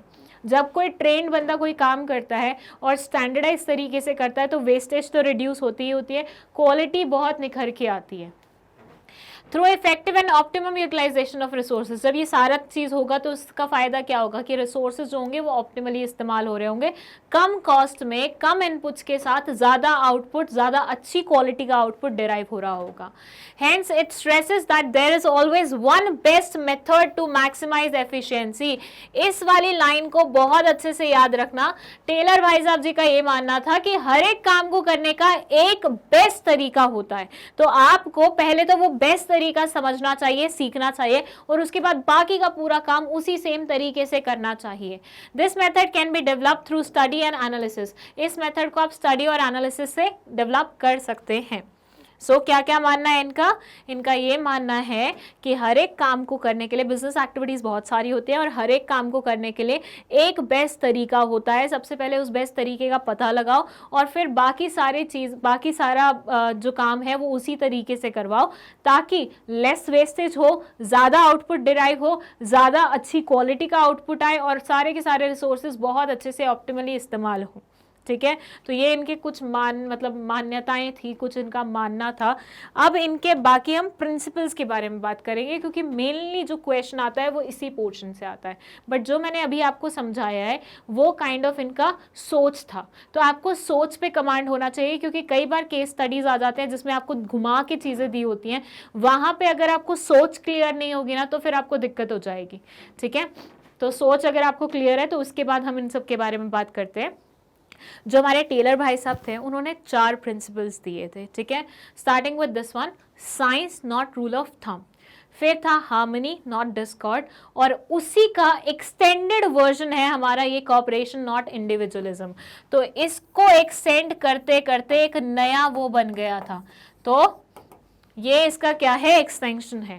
पहले वो आया, फिर उसके साथ साथ उसको एक्सटेंड करते हुए ये पार्ट आया। एंड देन है development of each and every person to his और her greatest efficiency and prosperity.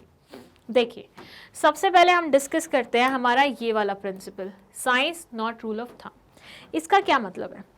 ये बोलते हैं कि अगर आप किसी को कुछ काम करने के लिए दो, फिर से मैंने तुम्हें कोई काम करने के लिए दिया कि इतने चैप्टर के नोट्स बना के आने, और अब जब तुम मुझसे पूछ रहे हो कि ma'am what's the time frame, like कितने ड्यूरेशन के अंदर मुझे ये काम कंप्लीट करना है, तो मैं तुम्हें बोल रही हूँ do it in like 4 to 5 days। अब मैंने यहाँ पे ये जो तुम्हें बताया कि 4-5 दिन के अंदर तुम इतने चैप्टर्स के वो बना लो, नोट्स बना लो, क्या मैंने अच्छे से कोई एक पर्टिकुलर टेस्ट लगाया कि 4 से 5 दिन लगते हैं ये काम करने में? नहीं, मैंने अपने पास्ट एक्सपीरियंसेस के बेसिस पे तुम्हें जस्ट बोल दिया, ठीक है, कि भैया यूजुअली एक बच्चे को इतने चैप्टर के नोट्स बनाने में इतना टाइम लगता है, तो तुम भी उतने में बना लो। यहाँ मैंने कोई ऐसा टेस्ट नहीं अप्लाई किया कि मैं देखूं कि एक काम को करने में कितना समय लगता है। वही मैंने गलती कर दी। टेलर भाई साहब बोलते हैं जब भी आप किसी भी काम का टाइम फ्रेम डिसाइड करते हैं, तो एक बहुत मेजर चीज़ जो आती है वो ये आती है कि आप वहाँ पे हिट एंड ट्रायल मेथड मत लगाओ कि आपने पुराना सोचा हुआ था, पुराना आपको थोड़ा सा याद था तो उसके बेसिस पे आपने टाइम लगा दिया। नहीं, आप वहाँ पे सोचो अच्छे से, जो टेस्ट बनाए गए हैं उनके बेसिस पे उस पूरी सिचुएशन को टेस्ट में फिट करो और वहाँ से डिराइव करो कि भैया कितना टाइम चाहिए रहेगा इस पर्टिकुलर काम को करने में। तो उनका कहना, मतलब अगर बहुत ही सिंपल लैंग्वेज में मैं बोलूँ, ये था कि कोई भी काम को जब आप करते हैं तो उसको साइंटिफिक तरीके से करिए, ऐसे हिट एंड ट्रायल वे में मत करिए कि बिना सोचे समझे बस जो मन में आ रहा है वो करवा रहे हैं। नहीं, लॉजिकल थिंकिंग रखो, अच्छे से सोच विचार करो, जो जो चीज़ें अप्लाई होनी चाहिए वो चीज़ें अप्लाई करो और उसके बाद आउटपुट डिराइव करो। ठीक है, तो science not rule of thumb बोलता है हर एक चीज़ में साइंटिफिक डिसीजन अप्लाई करो, सोचो, लॉजिकल थिंकिंग होनी चाहिए, जस्टिफिएबल होने चाहिए तुम्हारी हर एक चीज़, ना कि आप बस अंगूठे का इस्तेमाल कर रहे हैं, अंगूठे के रूल का इस्तेमाल कर रहे हैं। ठीक है, अंगूठे के रूल का इस्तेमाल करना ये होता है कि भैया बिना सोचे समझे बस ऐसे ही रैंडम डिसीजन लेना, हिट एंड ट्रायल करके देखना कि ये नहीं तो ये हो जाएगा, ये नहीं तो ये हो जाएगा, ये कर लिए देख लेंगे, वो करके देख लेंगे। वैसा नहीं, सोच के करो जो भी करना है। हार्मनी नॉट डिस्कॉर्ड बोलता है कि एक ऑर्गेनाइजेशन में बहुत सारे लोग काम कर रहे होते हैं, लाइक वहाँ पे मैनेजर्स भी होते हैं, वहाँ पे वर्कर्स भी होते हैं। अब आपको क्या करना है, आपको इन दोनों को हाथ में लेके चलना है, हाथ में मतलब इन दोनों को साइड बाय साइड लेके चलना है। कैसे? मैनेजर्स को वर्कर्स की डिमांड समझनी चाहिए और वर्कर्स को मैनेजर्स की डिमांड समझनी चाहिए। इन दोनों को पता होना चाहिए कि अगर ऑर्गेनाइजेशन को इनको आगे लेके जाना है तो कहीं ना कहीं इन दोनों के कंबाइंड एफर्ट्स लगेंगे।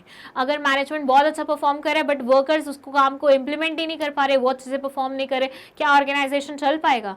वर्कर्स बहुत अच्छे से काम करे, मैनेजमेंट ढंग से काम नहीं कर रहा, क्या ऑर्गेनाइजेशन चल पाएगा? नहीं।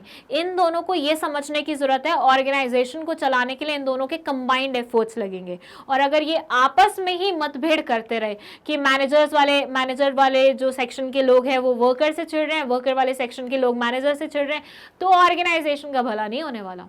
तुम ऐसे मानो मैग्नेट ब्रेन्स पे मैं मतलब टीचर्स को वर्कर्स के उसमें डाल रही हूँ एक एग्जाम्पल देने के लिए, ठीक है, और एडमिनिस्ट्रेशन को मैं मैनेजमेंट में डाल रही हूँ, ठीक है, एग्जाम्पल उसके लिए।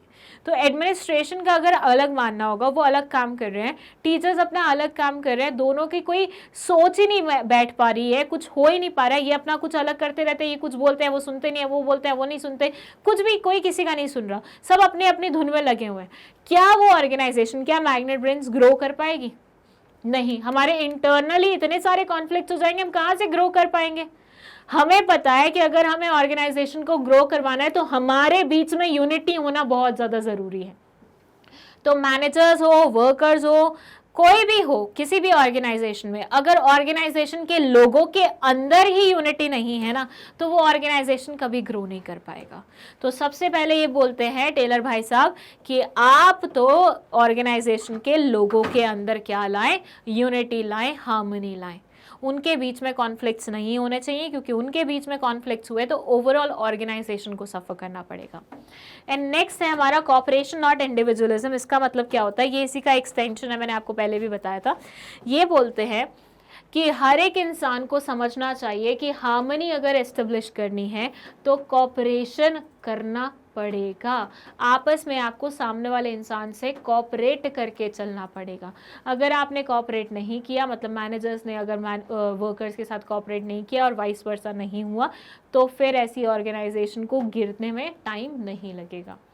वर्कर्स मैनेजर्स की डिमांड समझे, मैनेजर्स उनकी डिमांड समझे। मैनेजमेंट जब कोई वो बना रही है, पॉलिसी बना रही है वर्कर्स की, तो 2-4 वर्कर्स को बिठा के उनसे पूछ लिया गया कि तुम्हें क्या चाहिए बताओ हमें, ठीक है। अगर उन्होंने मतलब वो जो भी होता है फिर अपने रिक्वायरमेंट्स बताते हैं। अगर आपको नहीं भी सही लग रहा है तो पहले डील करो उनके साथ, बातचीत करो, क्या सही हो सकता है, कैसे हो सकता है, वो सब चीज़ें होनी चाहिए। तो आपको कॉपरेशन इस्टेब्लिश करना पड़ेगा। रीज़न बीइंग, कोई भी ऑर्गेनाइजेशन एक सिंगल इंडिविजुअल के एफर्ट से नहीं चलती है, वो बहुत सारे लोगों के कंबाइंड एफर्ट्स की वजह से चल पाती है। तो कॉपरेट नहीं किया, इंडिविजुअल एफर्ट्स में रह गए, तो तुम्हारी ऑर्गेनाइजेशन नहीं चल पाएगी, नो मैटर तुम इंडिविजुअल कितने भी एफर्ट्स क्यों ना लगा दो। हर इंसान, हर अगला इंसान अपने इंडिविजुअल एफर्ट्स लगा रहा है, but there is no cooperation at all, तो ऑर्गेनाइजेशन ओवरऑल ग्रो नहीं कर पाएगी। फिर है आपका development of each and every person to his और her greatest efficiency and prosperity. एक जो बहुत मेन चीज़ है वो समझना ऑर्गेनाइजेशन के लिए, वो ये होता है कि कोई भी ऑर्गेनाइजेशन ना तब तक ग्रो नहीं कर सकते जब तक वो अपने वर्कर्स के ऊपर नहीं फोकस करती है। आप मुझे बताइए, कोई भी ऑर्गेनाइजेशन किसकी वजह से चलती है? मैन पावर की वजह से, लोगों की वजह से। अगर तुम्हारे यहाँ के लोग ही पिछड़ते जाएंगे, आउटडेटेड हो जाएगी उनकी थिंकिंग, वो नया कुछ नहीं सीखे हैं, वो नया कुछ नहीं ग्रो किए हैं, तो क्या आपकी ऑर्गेनाइजेशन ओवरऑल ग्रो कर पाएगी? जैसे मैंने देखा है कि गवर्नमेंट उसमें होता है, गवर्नमेंट सेक्टर में यूजुअली बहुत एजेड लोग काम कर रहे होते हैं, वहाँ पे न्यूनेस की कमी होती है। वो ऑर्गेनाइजेशंस फिर कैसी पिछड़ती जाती हैं जब तक उसमें यंग ब्लड नहीं है, होता है ना। और प्राइवेट ऑर्गेनाइजेशंस भी कोशिश करते हैं कि अगर हमारे यहाँ पे बुजुर्ग लोग हैं तो हमारे यहाँ पे यंगस्टर्स भी हों, ताकि वो नई सोच को लेके आए। क्यों कैंपस प्लेसमेंट की जाते हैं? क्या ज़रूरत पड़ती है कैंपस प्लेसमेंट करने की? आएंगे इंसान खुद से तुम्हारे पास। कैंपस प्लेसमेंट इसलिए की जाती है क्योंकि आप नए नए लोग जो अभी नया नया कुछ सीख के निकले हैं ऑर्गेनाइजेशन से या निकलने वाली कतार पे हैं, तो आप उन्हें अपने ऑर्गेनाइजेशन में पहले हायर करने चाहते हो कि आओ तुम हमारे पास नई सोच को लेके आओ, ताकि हमारी ऑर्गेनाइजेशन ओवरऑल ग्रो कर सके। तो बेसिकली आपको जितना खर्चा आप बाकी सब चीज़ों पे करते हो, कहीं ना कहीं उतना खर्चा अपने वर्कर्स की ग्रोथ पे भी करना चाहिए, ट्रेनिंग पे भी करना चाहिए, उनको नई चीज़ें सिखाने पे करना चाहिए। उससे क्या होगा? उससे वो जो भी न्यूनेस सीखेंगे, जो भी चीज़ें नई आएंगी उनके सामने, वो अल्टीमेटली आपकी ऑर्गेनाइजेशन में उसे इस्तेमाल करेंगे और उससे आपकी ऑर्गेनाइजेशन ही ओवरऑल ग्रो कर पाएगी। ठीक है, तो ये 4 प्रिंसिपल्स हैं हमारे टेलर भाई साहब के, जो उन्होंने बहुत ही प्यार से दिए थे। प्रिंसिपल्स ऑफ साइंटिफिक मैनेजमेंट बोला जाता है इन्हें। और याद रखिएगा, साइंटिफिक मैनेजमेंट वर्ड से कई बार क्वेश्चंस आते हैं और बच्चे कंफ्यूज होके फ्योल वाले प्रिंसिपल्स लिखाते हैं, तो ये गलती आप नहीं करेंगे। ठीक है, चलिए अब पढ़ लेते हैं science not rule of thumb में क्या लिखा हुआ है। यहाँ लिखा हुआ है science not rule of thumb, इसमें बोलते हैं there should be scientific study and analysis of each element of a job in order to replace the old rule of thumb approach और hit and miss method. We should be constantly experimenting to develop new techniques which make the work much simpler, easier and quicker. Scientific methods involved investigation of traditional methods through work study. सबसे पहले तो ये बोलते हैं कि हर एक काम को करने के लिए आपको हमारी साइंटिफिक स्टडी अप्लाई करनी चाहिए और एनालाइज करना चाहिए ताकि हमें पता चले कि किस काम को करने में कितना समय लगता है, किस तरीके से उसे किया जाना चाहिए, और इससे हम जो ये पुरानी अप्रोच थी अपनी रूल ऑफ थंब वाली, उसको भी कहीं ना कहीं रिप्लेस कर पाएंगे. हमें कंटिन्यूसली एक्सपेरिमेंट करना चाहिए, नई टेक्निक समझनी चाहिए, डेवलप करनी चाहिए, जिससे हम अपने काम को इजी, क्विक और सिंपल बना सकते हैं. फिर आ जाते हैं हम हार्मनी नॉट डिस्कॉर्ड पे. ये जो मैंने आपको एग्जाम्पल पहले दिया था ना, आप चाहें तो इसको एक्सप्लेन करने के लिए वो एग्जाम्पल भी यूज़ कर सकते हैं, ठीक है, वो ज़्यादा अच्छे तरीके से समझा देगा कॉन्सेप्ट को. हार्मनी नॉट डिस्कॉर्ड में बोलते हैं there should be complete harmony between management and workers achieving organisational goals. In achieving organisational goals, managers जो होते हैं और वर्कर्स जो होते हैं ऑर्गेनाइजेशन में, देखिए देखने में भी तो सेम ही दिखते हैं, बस एक सिंपल लिखा हुआ है सीधा और एक उल्टा लिखा हुआ है. तो इन दोनों के बीच में अगर हार्मनी होगी तभी ऑर्गेनाइजेशन ग्रो कर पाएगा. तो इनकी हार्मनी बहुत ज़्यादा ज़रूरी होती है. It implies that there should be mental revolution on part of managers and workers in order to respect each others role and eliminate any class conflict to realise organisational objective. एक mental revolution की बात होती है. वो mental revolution क्या है उस पर हम बाद में आएंगे, क्योंकि वो अच्छे से समझ में आएगा जब हम उसके बारे में डिटेल स्टडी करेंगे. और ये एलिमिनेट करना चाहते हैं किसी भी तरह का क्लास कॉन्फ्लिक्ट. जैसे वर्कर्स एक पर्टिकुलर क्लास में फिट हो जाते हैं, मैनेजर्स एक पर्टिकुलर क्लास में फिट हो जाते हैं, और जब इनकी लड़ाई होती है तो बोला जाता है क्लास कॉन्फ्लिक्ट हो रहा है. तो हार्मनी नॉट डिस्कॉर्ड में ये उसी कॉन्फ्लिक्ट को रिमूव करने के बारे में बात करते हैं. ये बोलते हैं ऑर्गेनाइजेशन के लिए, ऑर्गेनाइजेशन की ग्रोथ के लिए, डेवलपमेंट के लिए क्लास कॉन्फ्लिक्ट बिल्कुल भी अच्छे नहीं है. तो इनको थोड़ा सा रिप्लेस करो और बेटर है तुम हार्मनी एस्टेब्लिश करो, अपनी दोस्ती बनाए रखो ताकि ऑर्गेनाइजेशन का ओवरऑल भला हो जाए. कॉपरेशन नॉट इंडिविजुअलिज्म ये बोलते हैं it is extension of principle of harmony not discord. मैंने आपको पहले ही बता दिया था ये.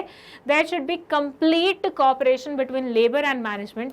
लेबर और मैनेजमेंट में कंप्लीट कॉपरेशन होना चाहिए, ना कि इंडिविजुअलिज्म होना चाहिए कि अपने अपने बारे में सोचते रहो, कोई मतलब ही नहीं है दूसरे का क्या करना है क्या नहीं करना. Constructive suggestion from employees must be encouraged and desist workers from going on strike and making unreasonable demands. ये बोलते हैं जब भी वर्कर्स आपको अच्छे सजेशन दे तो उन्हें कंसिडर करिए.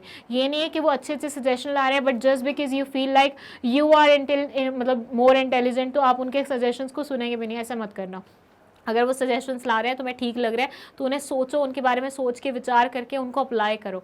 बट हाँ, ये भी कोशिश करो एट द सेम टाइम कि फालतू चीज़ों के लिए वो डिमांड मतलब अपनी ना रखें और दूसरा स्ट्राइक पे जाने की आपको धमकियाँ ना देते फिरें. ठीक है, तो स्ट्राइक जैसी चीज़ तो होनी ही नहीं चाहिए ऑर्गेनाइजेशन में. सब खुश होने चाहिए, सब खुश रहने चाहिए, हार्मनी एस्टेब्लिश्ड होनी चाहिए और कॉपरेशन से काम करना है हम सबको. ठीक है. Development of each and every person to his और her greatest efficiency and prosperity. ये बोलते हैं it implies taking action for development of competencies of all persons of an organisation after their scientific selection and assigning work suited to their temperament and abilities. This will increase the productivity by utilising the skills of the workers. ये बोलते हैं जब भी आप workers को काम assign कर रहे होते तो ये देखो कि उस बंदे का फॉर्टे किस चीज़ में है, उस बंदे की एक्सपर्टाइज किस चीज़ में. अगर आपको लगता है कोई पर्टिकुलर चीज़ में वो एक्सपर्ट है तो उनको वैसा काम असाइन करो और थोड़ा सा और ट्रेनिंग प्रोवाइड करनी है वो कर दो ताकि वो उस काम में इतना सक्षम हो जाए कि उसकी पर्सनल ग्रोथ भी हो रही है और उसकी ग्रोथ के कारण आपकी ऑर्गेनाइजेशन की भी ग्रोथ हो. क्योंकि अगर कोई इंसान परफेक्ट बन गया अपने काम में तो वो ऑब्वियसली ऑर्गेनाइजेशन को भी तो परफेक्ट बना देगा. राइट. तो बस वही चीज़ है कि वर्कर्स पे भी ध्यान दो. ऐसा ना हो कि भैया वर्कर्स पे तुम ध्यान ही नहीं दे रहे, तुम बस ऑर्गेनाइजेशन के पीछे लगे पड़े और as a result of it तुम्हारी ऑर्गेनाइजेशन में वर्कर्स नाखुश हो रहे हैं. चलिए अब आ गई है बारी स्क्रीनशॉट लेने की। तो सबसे पहले तो ये टेलर साइंटिफिक मैनेजमेंट का क्या मतलब बनता है, इसका स्क्रीनशॉट ले लो और ध्यान देना हर एक लाइन, हर एक वर्ड जो इसमें लिखा हुआ है वो बहुत ज़्यादा ज़रूरी है। उसमें से किसी भी वर्ड को आप स्किप नहीं कर सकते हो। और जब आप लिखने बैठोगे पेपर में तो कोशिश करना है इसको पैराग्राफ की या फिर लाइन्स के बेसिस में बाइफिकेट करने की, ठीक है। चलो ये हैं 4 प्रिंसिपल्स हमारे साइंटिफिक मैनेजमेंट के, या टेलर भाई साहब के। इसका स्क्रीनशॉट ले लो। Now the explanation part, but मेरे को ऐसा लगता है इससे बेटर एक्सप्लेनेशन आप लिख सकते हैं with the examples that I have provided you. तो कोशिश करना हर एक प्रिंसिपल को तुम एग्जाम्पल्स की मदद से समझा रहे हो, ठीक है। चलिए अभी तक हमने पढ़े साइंटिफिक मैनेजमेंट के प्रिंसिपल्स। अब यहाँ से हम पढ़ना शुरू करेंगे साइंटिफिक मैनेजमेंट के जो टेक्निक्स होती हैं, क्योंकि जब भी टेलर भाई साहब की बात आती है ना, फ्योल भाई साहब ने सिर्फ प्रिंसिपल्स दिए थे, तो फ्योल भाई साहब की जब भी उनके बारे में बात आती है तो प्रिंसिपल्स की ही बात होती है। लेकिन जब टेलर भाई साहब की बात होती है तो इन्होंने प्रिंसिपल्स कम दिए हैं, इन्होंने सिर्फ 4 प्रिंसिपल्स दिए, लेकिन उसके साथ उन्होंने कॉम्प्लीमेंट्री बहुत सारी टेक्निक्स दे दी थी। और ये सारी की सारी टेक्निक्स आपको समझना बहुत ज़्यादा ज़रूरी है, क्योंकि इनसे बहुत सारे क्वेश्चन आते हैं, स्पेशली केस स्टडी या फिर MCQ पैटर्न के। और MCQ पैटर्न में ना ऐसे दिमाग को हिला देने वाले क्वेश्चंस आते हैं, तो बहुत अच्छे से हर एक हमें टेक्निक को समझना है, कौन सी किसके अंडर आती है, किसमें क्या बात होती है, कौन क्या बोलता है, वो सारी चीज़ें हम यहाँ पे पढ़ेंगे, ठीक है। और फ्योल में तो सिर्फ आपको 14 प्रिंसिपल्स ही पढ़ने हैं, दैट्स इट। चलिए यहाँ पे टेक्निक्स हम पढ़ते हैं। तो सबसे पहले ये बोलते हैं differential piece wage system, functional foremanship, इसके अंदर बहुत सारी चीज़ें आती हैं, इसको ध्यान से पढ़ेंगे हम। Standardisation and simplification of work, method study, motion study, time study, fatigue study, ये अलग अलग स्टडीज़ हैं जो हम करते हैं, ठीक है। चलो अब एक एक करके सबको समझ लेते हैं। सबसे पहले हम बात करेंगे फंक्शनल फॉर्मेनशिप के बारे में। एक बात बहुत ध्यान से समझिएगा कि मैंने लाइव क्लास में जितना भी स्टूडेंट्स को पढ़ाया है, मैंने देखा है अक्सर कि वो इस कॉन्सेप्ट से बहुत ज़्यादा डरते हैं। उनको लगता है मतलब NCERT में ना एक ही कॉन्सेप्ट दी भी बहुत अजीब तरीके से गई है कि बच्चे वैसे ही पढ़ते ही वो हो जाए, थोड़ा सा डर जाए। तो ऐसा कुछ भी नहीं है, बहुत सिंपल कॉन्सेप्ट है, बहुत ही ज़्यादा सिंपल। एक बार बस ढंग से समझ लो। ये कुछ नहीं बोलते, इनका ना 2 बातें कहना है। पहला इनका ये कहना है कि प्लानिंग और एग्जीक्यूशन अलग अलग रखो, ठीक है। प्लानिंग और एग्जीक्यूशन अलग अलग रखो। और प्लानिंग के अंदर 4 एक्सपर्ट तुम्हें मिलेंगे और एग्जीक्यूशन के अंदर तुम्हें 4 एक्सपर्ट मिलेंगे। इन 8 एक्सपर्ट्स का अलग अलग काम होता है, अलग अलग वे में, अलग अलग चीज़ों पे सुपरविजन रखते हैं, ठीक है। क्या बोलते हैं, functional foremanship is a technique in which planning and execution are separate. Planning और एग्जीक्यूशन को हम अलग अलग रखते हैं। प्लानिंग मतलब वो काम जो दिमाग का होता है, मतलब पहले सोचना कैसे करना है, क्या करना है, किस तरीके से करना है, कौन से मेथड से करना है, बेस्ट मेथड कौन सा है, ये सारा प्लानिंग का पार्ट हो जाता है। और एग्जीक्यूशन मतलब उसे इम्प्लीमेंट करना, जो तुमने सोचा है उसे एग्जीक्यूट भी तो करोगे, इम्प्लीमेंट भी तो करोगे, करके भी तो देखोगे, एक्शन भी तो लगाओगे। तो ये दोनों ही कामों को उन्होंने सेपरेट रखा है first of all. Then they say supervision is divided into several specialized functions. नजर रखने वाला काम अलग अलग वे में काटा गया है, मतलब 8 अलग अलग स्पेशलाइज्ड के अंदर इनको प्लेस किया गया है, 8 अलग अलग एक्सपर्ट्स के अंदर उसे प्लेस किया गया है। And each function is to be entrusted for a foreman. हर एक टाइप की सुपरविजन, जो 8 अलग अलग सुपरविजन मैं आपको बता रही हूँ, उसको देखने के लिए एक अलग से इंसान होगा जिसको फॉरमैन बोला जाता है। There are 8 foremen in the related process of function of production. ये बोलते हैं टोटल 8 ऐसे foremen मिलेंगे, अभी उनके बारे में हम बात भी करेंगे कौन कौन से हैं। For each under planning and execution who keep a watch on all the workers performance. वो 8 अलग अलग एक्सपर्ट अलग अलग वर्कर्स पे नज़र रखते हैं अलग अलग तरीके से, जो भी उनकी स्पेशलाइजेशन होती है वैसे, ठीक है। तो basically what they are saying is, ये वाला फ्लो चार्ट देख लो, इससे बात थोड़ी ज़्यादा क्लियर हो जाएगी। ये बोल रहे हैं कि जो फैक्ट्री मैनेजर होता है उसके अंडर 2 बाइफिकेशन होती है। ये होती है प्लानिंग की बाइफिकेशन, ये होती है एग्जीक्यूशन की बाइफिकेशन। प्लानिंग वाली बाइफिकेशन को हम बोलते हैं प्लानिंग इंचार्ज, मतलब ये वो इंचार्ज होगा जो कि प्लानिंग वाला पूरा काम देखेगा, और ये वो इंचार्ज होगा जो कि प्रोडक्शन मतलब एग्जीक्यूशन वाला पूरा काम देखेगा। प्लानिंग वाले काम में 4 इंस्ट्रक्टर्स आते हैं, 4 फॉरमैन आते हैं, वर्कमैन, जो भी बुलाना चाहो, एक्सपर्ट, स्पेशलाइज्ड पर्सन, कुछ भी बुलाना चाहो बुला सकते हो। इसमें आएगा instruction card clerk, route clerk, time and cost clerk, disciplinarian. और यहाँ प्रोडक्शन वाले में आएगा speed boss, gang boss, repair boss, inspector. अब इन सबके ना अलग अलग काम होते हैं, एक एक करके हम वो डिस्कस करेंगे। But before that let us revise कि क्या बोलने की कोशिश कर रहे हैं। ये बोल रहे हैं फंक्शनल फॉरमैनशिप में हम प्लानिंग और एग्जीक्यूशन को अलग अलग रखते हैं। प्लानिंग वाले कॉलम में एक इंचार्ज आता है जिसके अंदर 4 एक्सपर्ट आते हैं जिनका अलग अलग काम होता है, जो वर्कर्स के ऊपर सुपरविजन रखते हैं अपने अपने रिस्पेक्टिव काम को लेके। और सेम गोज विद प्रोडक्शन वाला काम या फिर एग्जीक्यूशन वाला काम, उसके अंदर भी 4 एक्सपर्ट आते हैं जो कि सुपरविजन रखते हैं वर्कर्स के ऊपर, और फिर वो वर्कर्स के मतलब पूरा उनका काम देखते हैं, संभालते हैं। ठीक है, तो इन सब के नीचे कौन आता है? वर्कमैन आता है। ठीक है, तो फैक्ट्री मैनेजर ये इंचार्ज हो गए, उनके अंदर 4 एक्सपर्ट्स, और ये नास में किसके ऊपर सारे मिलके नजर रख रहे हैं? वर्कर्स के ऊपर मिलके नजर रख रहे हैं। आई होप इतनी बात आपको क्लियर हुई होगी। अब हम आते हैं कि ये लोग क्या क्या काम करते हैं। नाम से समझिएगा, इंस्ट्रक्शन कार्ड क्लर्क। वैसे अगर आप रटने जाओगे तो बहुत ज़्यादा डिफिकल्ट हो जाएगा और एट टाइम्स कंफ्यूजिंग भी हो जाएगा, इसलिए थोड़ा सा ना नाम से पहचान बिठाना। इंस्ट्रक्शन कार्ड क्लर्क, इंस्ट्रक्शन मतलब ये क्या करते हैं? ये इंस्ट्रक्शंस रेडी करते हैं, कौन सा काम कैसे होगा, किस तरीके से क्या काम किया जाना चाहिए, वो सारी चीज़ों की।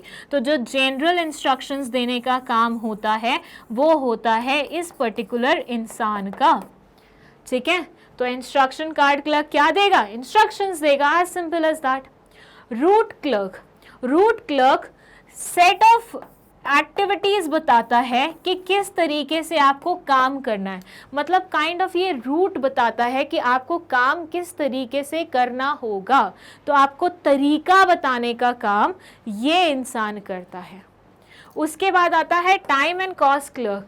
टाइम क्लर्क जो होता है वो आपको ये बताता है कि कौन सा काम, कौन सी एक्टिविटी कितने समय के अंदर हो जानी चाहिए, and at the same time ये कॉस्ट शीट भी मेंटेन करता है ऑन डेली बेसिस। तो इसके 2 काम होते हैं, एक तो कौन सी चीज़ कितने टाइम पीरियड में हो जानी चाहिए, प्लस कॉस्ट शीट मेंटेन करना on daily basis is his work. और ये तो नाम से समझ में आ रहा है, वो इंसान जो क्लास का मॉनिटर होता है, वो इंसान जो ऑर्गेनाइजेशन का मॉनिटर होता है, तो ये क्या देखता है? ये देखता है कि हर एक चीज़ अच्छे तरीके से हुई है कि नहीं हुई है, डिसिप्लिन मेंटेन करता है। ठीक है, हर एक चीज़ स्मूथली हो रही है, सब लोग ऑर्डरली काम कर रहे हैं, ढंग से काम कर रहे हैं, डिसिप्लिन में काम कर रहे हैं कि नहीं कर रहे हैं, ये इंश्योर करना इनका काम होता है। So instruction card clerk instructions issue करता है, रूट क्लर्क आपको बताता है किस तरीके से कौन कौन सी एक्टिविटी, किस सेट ऑफ एक्टिविटी से आपको अपना काम कंप्लीट करना है। Time and cost clerk time और कॉस्ट शीट मेंटेन करने का काम करता है। टाइम मेंटेन करने का काम मतलब कौन से काम को कितना टाइम ड्यूरेशन लगेगा पूरा करने में। ठीक है, और डिसिप्लिन वाला डिसिप्लिन मेंटेन करता है, देखता है हर एक चीज़ ऑर्डरली हो रही है कि नहीं हो रही है। और अब हम बात करें प्रोडक्शन इंचार्ज के अंदर जो 4 एक्सपर्ट हैं उनकी, ये ना थोड़ा सा हो सकता है आपको नाम से समझ में ना आए, मतलब 1-2 आपको नाम से समझ में आ जाएंगे, बाकी नहीं आएंगे। जैसे इंस्पेक्टर, ये आपको समझ में आ जाएगा। अब इंस्पेक्टर लोग क्या करते हैं? वो यूजुअली नज़र रखते हैं, चेक करते हैं। ये क्या चेक करता है? ये क्वालिटी चेक करता है। जो आपने काम किया है उसकी क्वालिटी किस तरीके की है, वो ये इंस्पेक्टर चेक करता है। रिपेयर बॉस बेसिकली ये देखता है कि सारी मशीनरी वर्किंग कंडीशन में है कि नहीं है, सारी मशीनरी वर्किंग कंडीशन में है कि नहीं है। स्पीड बॉस बेसिकली देखता है कि किस काम को हम कितने जल्दी तरीके से कर सकते हैं, टाइमली हम कैसे हर काम को पूरा कर सकते हैं, टाइमली हम हर काम को कैसे पूरा कर सकते हैं, वो स्पीड बॉस का काम होता है देखना। एंड अब अगर हम बात करें गैंग बॉस के बारे में, तो ये सारे टूल्स, सारे रिसोर्सेस, सारे रॉ मटेरियल्स पहले से रेडी करके रखता है, ताकि लास्ट मोमेंट पे कोई आके ये ना बोले मुझे वो नहीं मिल रहा, मुझे वो नहीं मिल रहा, मुझे वो नहीं मिल रहा, मेरे को तो टाइम लगेगा काम करने में, जब तक वो सामान नहीं आएगा मैं काम नहीं कर पाऊंगा। ऐसा कोई डिले ना हो, ये इंश्योर करना गैंग बॉस का काम होता है। ठीक है, दोबारा से समझा रही हूँ, एक बार अच्छे से समझ लो। फंक्शनल फॉरमैनशिप में बेसिकली ये बोलते हैं कि प्लानिंग और एग्जीक्यूशन दो अलग अलग पार्ट्स में बाइफिकेटेड है। प्लानिंग के अंदर 4 एक्सपर्ट्स आते हैं, एग्जीक्यूशन मतलब प्रोडक्शन के अंदर 4 एक्सपर्ट आते हैं। प्लानिंग के अंदर कौन कौन से एक्सपर्ट आते हैं? Instruction card clerk, route clerk, time and cost clerk, disciplinarian. और प्रोडक्शन के अंदर कौन आते हैं? Speed boss, gang boss, repair boss, inspector. ठीक है, इन सबके अपने अलग अलग काम होते हैं और ये सुपरविजन रखते हैं किसके ऊपर? वर्कर्स के ऊपर। और इनके काम क्या होते हैं रिस्पेक्टिव वो बताने जा रही हूँ। तो इंस्ट्रक्शन कार्ड क्लर्क नाम से समझ में आ रहा है इंस्ट्रक्शंस देने का काम करते हैं। तो जनरल इंस्ट्रक्शंस जितनी भी इशू होती हैं वो इस बंदे द्वारा की जाती हैं। रूट क्लर्क बेसिकली आपको रूट बताता है किस तरीके से आपको एक्टिविटी कंप्लीट करनी है। टाइम एंड कॉस्ट क्लर्क आपको कोई भी पर्टिकुलर चीज़ को करने में कितना टाइम लगभग लगेगा वो बताता है और कॉस्ट शीट मेंटेन करने का काम करता है। और ये बेसिकली डिसिप्लिन में रखने का काम करता है। हर एक इंसान को, हर एक इंसान ऑर्डरली परफॉर्म कर रहा है कि नहीं कर रहा है वो इंश्योर करता है। प्रोडक्शन की बात करें तो स्पीड बॉस में ये बोलते हैं कि ये किसी भी काम को कैसे टाइमली कंप्लीट किया जा सके बिना टाइम वेस्ट करते हुए वो इंश्योर करने का काम करते हैं। रिपेयर बॉस नाम से समझ में आ रहा है मशीन को रिपेयर करने का काम करते हैं। जब भी छोटी मोटी खराबी हो जाती है तो ये रिपेयर बॉस जाते हैं, ये ठीक करते हैं उसे। इंस्पेक्टर बेसिकली क्वालिटी चेक करता है, जितना प्रोडक्शन आपने किया है, जो आउटपुट डिराइव हो रहा है उसकी क्वालिटी किस तरीके की है वो चेक करना इनका काम होता है। और गैंग बॉस बेसिकली टूल्स या फिर जो रिसोर्सेज होते हैं, जो आपके रॉ मटेरियल्स होते हैं उनको पहले से तैयार रखता है ताकि आप आए और काम करना शुरू करें। मैं आपको एक चीज़ और भी बता दूं, ये गैंग बॉस ना यहाँ पे सबसे ज़्यादा ज़रूरी है, अच्छे से समझना। रीज़न बीइंग इससे बहुत सारे क्वेश्चन पूछे जाते हैं।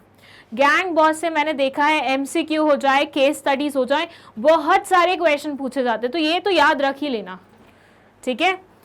बाकी आई होप आपको ये सारा समझ में आ गया। मैं थोड़ा सा दूर हो जाती हूँ ताकि आप इसका स्क्रीनशॉट ले लो। मैंने जो शॉर्ट वर्ड्स यहाँ पे लिखे हैं, कीवर्ड्स लिखे हैं, उन्हें आप कहीं ना कहीं नोट कर लो ताकि आपको पेपर में याद रहे कि किसके अंडर क्या आता है, ठीक है। अब मैं इसको डिलीट करने जा रही हूँ।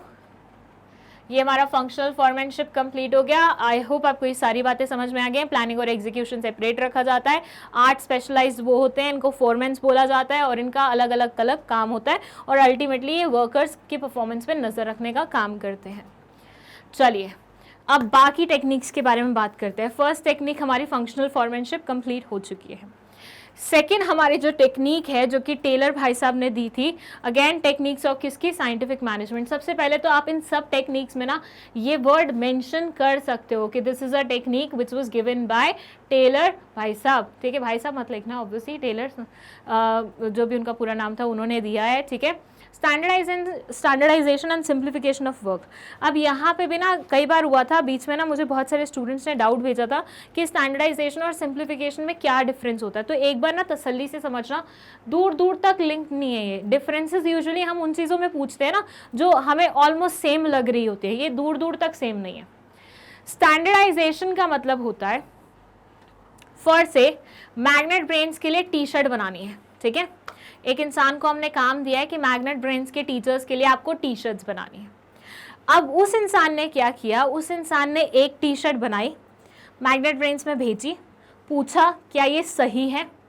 मैग्नेट ब्रेन्स ने बोला हाँ बेस्ट है, मतलब इससे बेस्ट कुछ नहीं हो सकता था, प्रोपोर्शन हर एक तरीके से ये बेस्ट है। तो इसे उस इंसान ने, जिसको मैग्नेट ब्रेन्स ने हायर किया था टी शर्ट्स प्रिंट करने के लिए, उस इंसान ने इसे एज अ स्टैंडर्ड मान लिया कि भैया ये हमारा स्टैंडर्ड है, हमें बाकी की सारी टी शर्ट्स इसी के अकॉर्डिंग बनानी है। तो अब वो सारी टी शर्ट्स में क्या करेंगे, वो सेम बात लाने की कोशिश करेंगे। तो इससे क्या होगा, सारा का सारा प्रोडक्शन यूनिफॉर्म होगा, हमारी रिक्वायरमेंट के अकॉर्डिंग होगा, स्टैंडर्ड्स को मीट करता होगा और बेस्ट होगा। This is called standardisation. मतलब पहले ही हम एक बार सेट कर लेते हैं और फिर बाकी की प्रोडक्शन जो होती है हम उस बार के अकॉर्डिंग करते हैं ताकि हमारी प्रोडक्शन बेस्ट रहे। अंडरस्टूड? तो standardisation refers to developing standards for every business activity to maximise output. हर एक बिजनेस एक्टिविटी के लिए जब हम स्टैंडर्ड डेवलप कर लेते हैं उसे हम, ताकि हम मैक्सिमम आउटपुट उससे डिराइव कर सके, उसे हम स्टैंडर्डाइजेशन बोलते हैं। Whereas simplification refers to eliminating unnecessary varieties, sizes, grades of products or services. Simplification क्या बोलता है? Simplification नाम पे ही चले जाओ, किसी भी चीज को सिंप्लीफाई करना मतलब इजी बनाना। जो फालतू के स्टेप्स तुम्हें लग रहे हैं, मतलब किसी भी प्रोडक्शन में जो ऐसी एक्टिविटीज लग रही हैं जिनका कोई सर पैर नहीं है, जिनका कोई मतलब नहीं बनता, जिनका कोई काम नहीं है, अननेसेसरी एक्टिविटीज हैं वो, उन्हें रिमूव करना। सो बेसिकली सिंप्लीफिकेशन बोलता है किसी भी प्रोसेस को कैसे हम सिंप्लीफाई करें, कैसे हम सिंपल बनाएं, उसे हम सिंप्लीफिकेशन बोलते हैं। और ये सिंपल हम कैसे बना सकते हैं? अननेसेसरी चीज़ों को साइड हटा के। मतलब अगर हमें लगता है इस एक्टिविटी को करने में इतने स्टेप्स लग रहे हैं, लेकिन इस एक्टिविटी को करने में सिर्फ इतने स्टेप्स लगने चाहिए थे, तो ये बाकी के जो फालतू के स्टेप्स हैं उनको हटा देना इज कॉल्ड सिंप्लीफिकेशन। सिंप्लीफाई करना मतलब सिंपल बनाना, ठीक है। तो स्टैंडर्डाइजेशन मतलब स्टैंडर्ड सेट करना और उसके अकॉर्डिंग बाकी की प्रोडक्शन करना, और सिंप्लीफिकेशन मतलब किसी भी चीज़ को सिंपल बनाना, ताकि, और कैसे बनाना, बाकी फालतू की वेराइटीज़ को, फालतू की चीज़ों को बीच से हटा देना, ठीक है। It leads to fuller utilization of equipment and in case increase the turnover। ये बोलते हैं इससे क्या होता है, इससे रिसोर्सेज फुल्ली यूटिलाइज होते हैं और टर्नओवर भी इंक्रीज होता है, क्योंकि आपने फालतू की एक्टिविटीज़ हटा दी, सिंप्लीफाई बना दिया, पूरी प्रोसेस को सिंप्लीफाई कर दिया और स्टैंडर्डाइजेशन ब्रॉड कर दिया, तो यूनिफॉर्म होगा हर एक चीज़, वेस्टेज होगी नहीं। सिंप्लीफाइड होने की वजह से टाइम भी कम लगेगा, हर एक चीज़ एफर्ट्स कम लगेंगे, और as a result of which हर एक चीज़ इंप्रूव होगी, इंक्रीज होगी। Okay, understood. तो दो अलग अलग चीज़ें हैं जिनका आपस में कोई ताल्लुक नहीं है, इसलिए इनका डिफरेंस कोई तुक नहीं बनाता है। फिर है मेथड स्टडी। ये बोलते हैं किसी भी काम को करने के लिए बहुत सारे तरीके अवेलेबल होते हैं, बहुत सारे मेथड्स अवेलेबल होते हैं। किसी भी काम को करने के लिए बहुत सारे मेथड्स अवेलेबल होते हैं। आपको वो मेथड चुनना है जिसमें कम कॉस्ट लगे, ज़्यादा आउटपुट डिराइव हो, कम एफर्ट्स हो, सिंप्लीफिकेशन हो, और हर एक चीज़ बहुत खूबसूरती से हो जाए। तो out of all the methods available you will have to choose the best one that is there in this list, ठीक है। तो basically the objective of method study is to find one best way, एक बेस्ट तरीका किसी भी काम को करने का is called method study. To maximize efficiency in the use of resources and to reduce cost of production and to maximize quality and satisfaction of customers। ये बोलते हैं मेथड स्टडी से अगर आप बेस्ट मेथड चुन भी लोगे तो उसका क्या फ़ायदा होगा?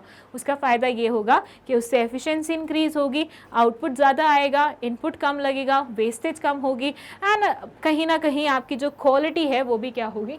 मैक्सिमाइज होगी, ठीक है। So this is method study, choosing one best way for doing a particular task। Understood? चलिए नेक्स्ट आ जाते हैं मोशन स्टडी। मोशन स्टडी में बोलते हैं कि भैया देखो, मुझे पढ़ाना है, मुझे एफिशिएंटली पढ़ाना है, ठीक है। अब हो सकता है बीच में कई बार मैं फालतू के जोक्स क्रैक करूं, ठीक है, जिनका कोई रिलेशनशिप नहीं है पूरे उससे। मैं शेर व शायरी बोलना शुरू कर दूं, मैं गाना गाना शुरू कर दूं। वैसे मुझे पता है मैंने गाना गाया तो तुम तो म्यूट मोड पे डाल दोगे यूट्यूब को ही। तो अगर मैंने ऐसा कुछ भी किया, अब उन सब चीज़ों में मेरी एनर्जी जा रही है, ठीक है। ये गाना गाना, शेर व शायरी सोचना, तुम्हारे सामने बोलना, सही लय में बोलना, सब कुछ करना, इन सब में मेरी एनर्जी जा रही है। But is it related to my work? Is it really worth it? Like मेरे को करना ज़रूरी है वो चीज़? मैं अपनी एनर्जी वहाँ वेस्ट कर रही हूँ जिसकी वजह से मेरे पास पढ़ाने के लिए फिर एनर्जी नहीं बच रही है। आप मुझे बताओ, ये फालतू के जो मोशंस मैंने किए हैं, क्या इनका कोई सेंस था? सोच के देखो। दोबारा से, आजकल बहुत सारे यूट्यूब पे ऐसे टीचर्स हो गए हैं जो ये सारी चीज़ें करते हैं। कई पे तो जमता भी है कि वो पढ़ाते पढ़ाते थोड़ा सा आपका मूड फ्रेश कर देते हैं, लेकिन कई लोग तो ज़बरदस्ती करते हैं और मुझे लिटरली उसका मतलब समझ में नहीं आता। पर आप ये सब करके अपने पढ़ाने वाले जो एनर्जी थी, जिसको आप पढ़ाने में इस्तेमाल कर सकते थे, आपने वो कहीं ना कहीं ख़राब कर दी। अब पढ़ाने में आप एनर्जी नहीं लगा पा रहे हो, तो बच्चे आपकी वीडियोज़ को एंजॉय तो कर रहे हैं मस्ती मजाक की वजह से, लेकिन they are not able to gain knowledge. तो ऐसे ही बिजनेस, मतलब जब हम एक्टिविटीज़ कर रहे होते हैं, प्रोडक्शन कर रहे होते हैं, बहुत सारे ऐसे मोशंस हो जाते हैं जिनका कोई सर पैर नहीं होता, कोई लिंक नहीं है, कोई नेसेसिटी नहीं है, बट हो रहे होते हैं वो। तो मोशन स्टडी बोलता है कि ऐसे फालतू के जितने भी मोशंस है ना, उनको पकड़ो और हटाओ। जो मेन चीज़ें हैं ना वो करो, जो नेसेसरी चीज़ें हैं ना सिर्फ वही करो, So they say motion study में it refers to study of productive movements. It is the science of identifying and eliminating wasteful movements resulting from unnecessary, incidental and unproductive motions of the workers so that it takes less time to complete the job efficiently. फालतू के जितने भी wasteful movements हैं उन सबको eliminate करो ताकि unnecessary, incidental और अनप्रोडक्टिव मोशंस को हटाया जा सके और एफिशिएंटली किसी भी काम को कंप्लीट किया जा सके. अंडरस्टूड? चलिए नेक्स्ट आते हैं हम टाइम स्टडी पे. It says it determines the standard time taken to perform a well-defined job. The objective of time study is to determine the number of workers to be employed, frame suitable incentive schemes and determine labor cost.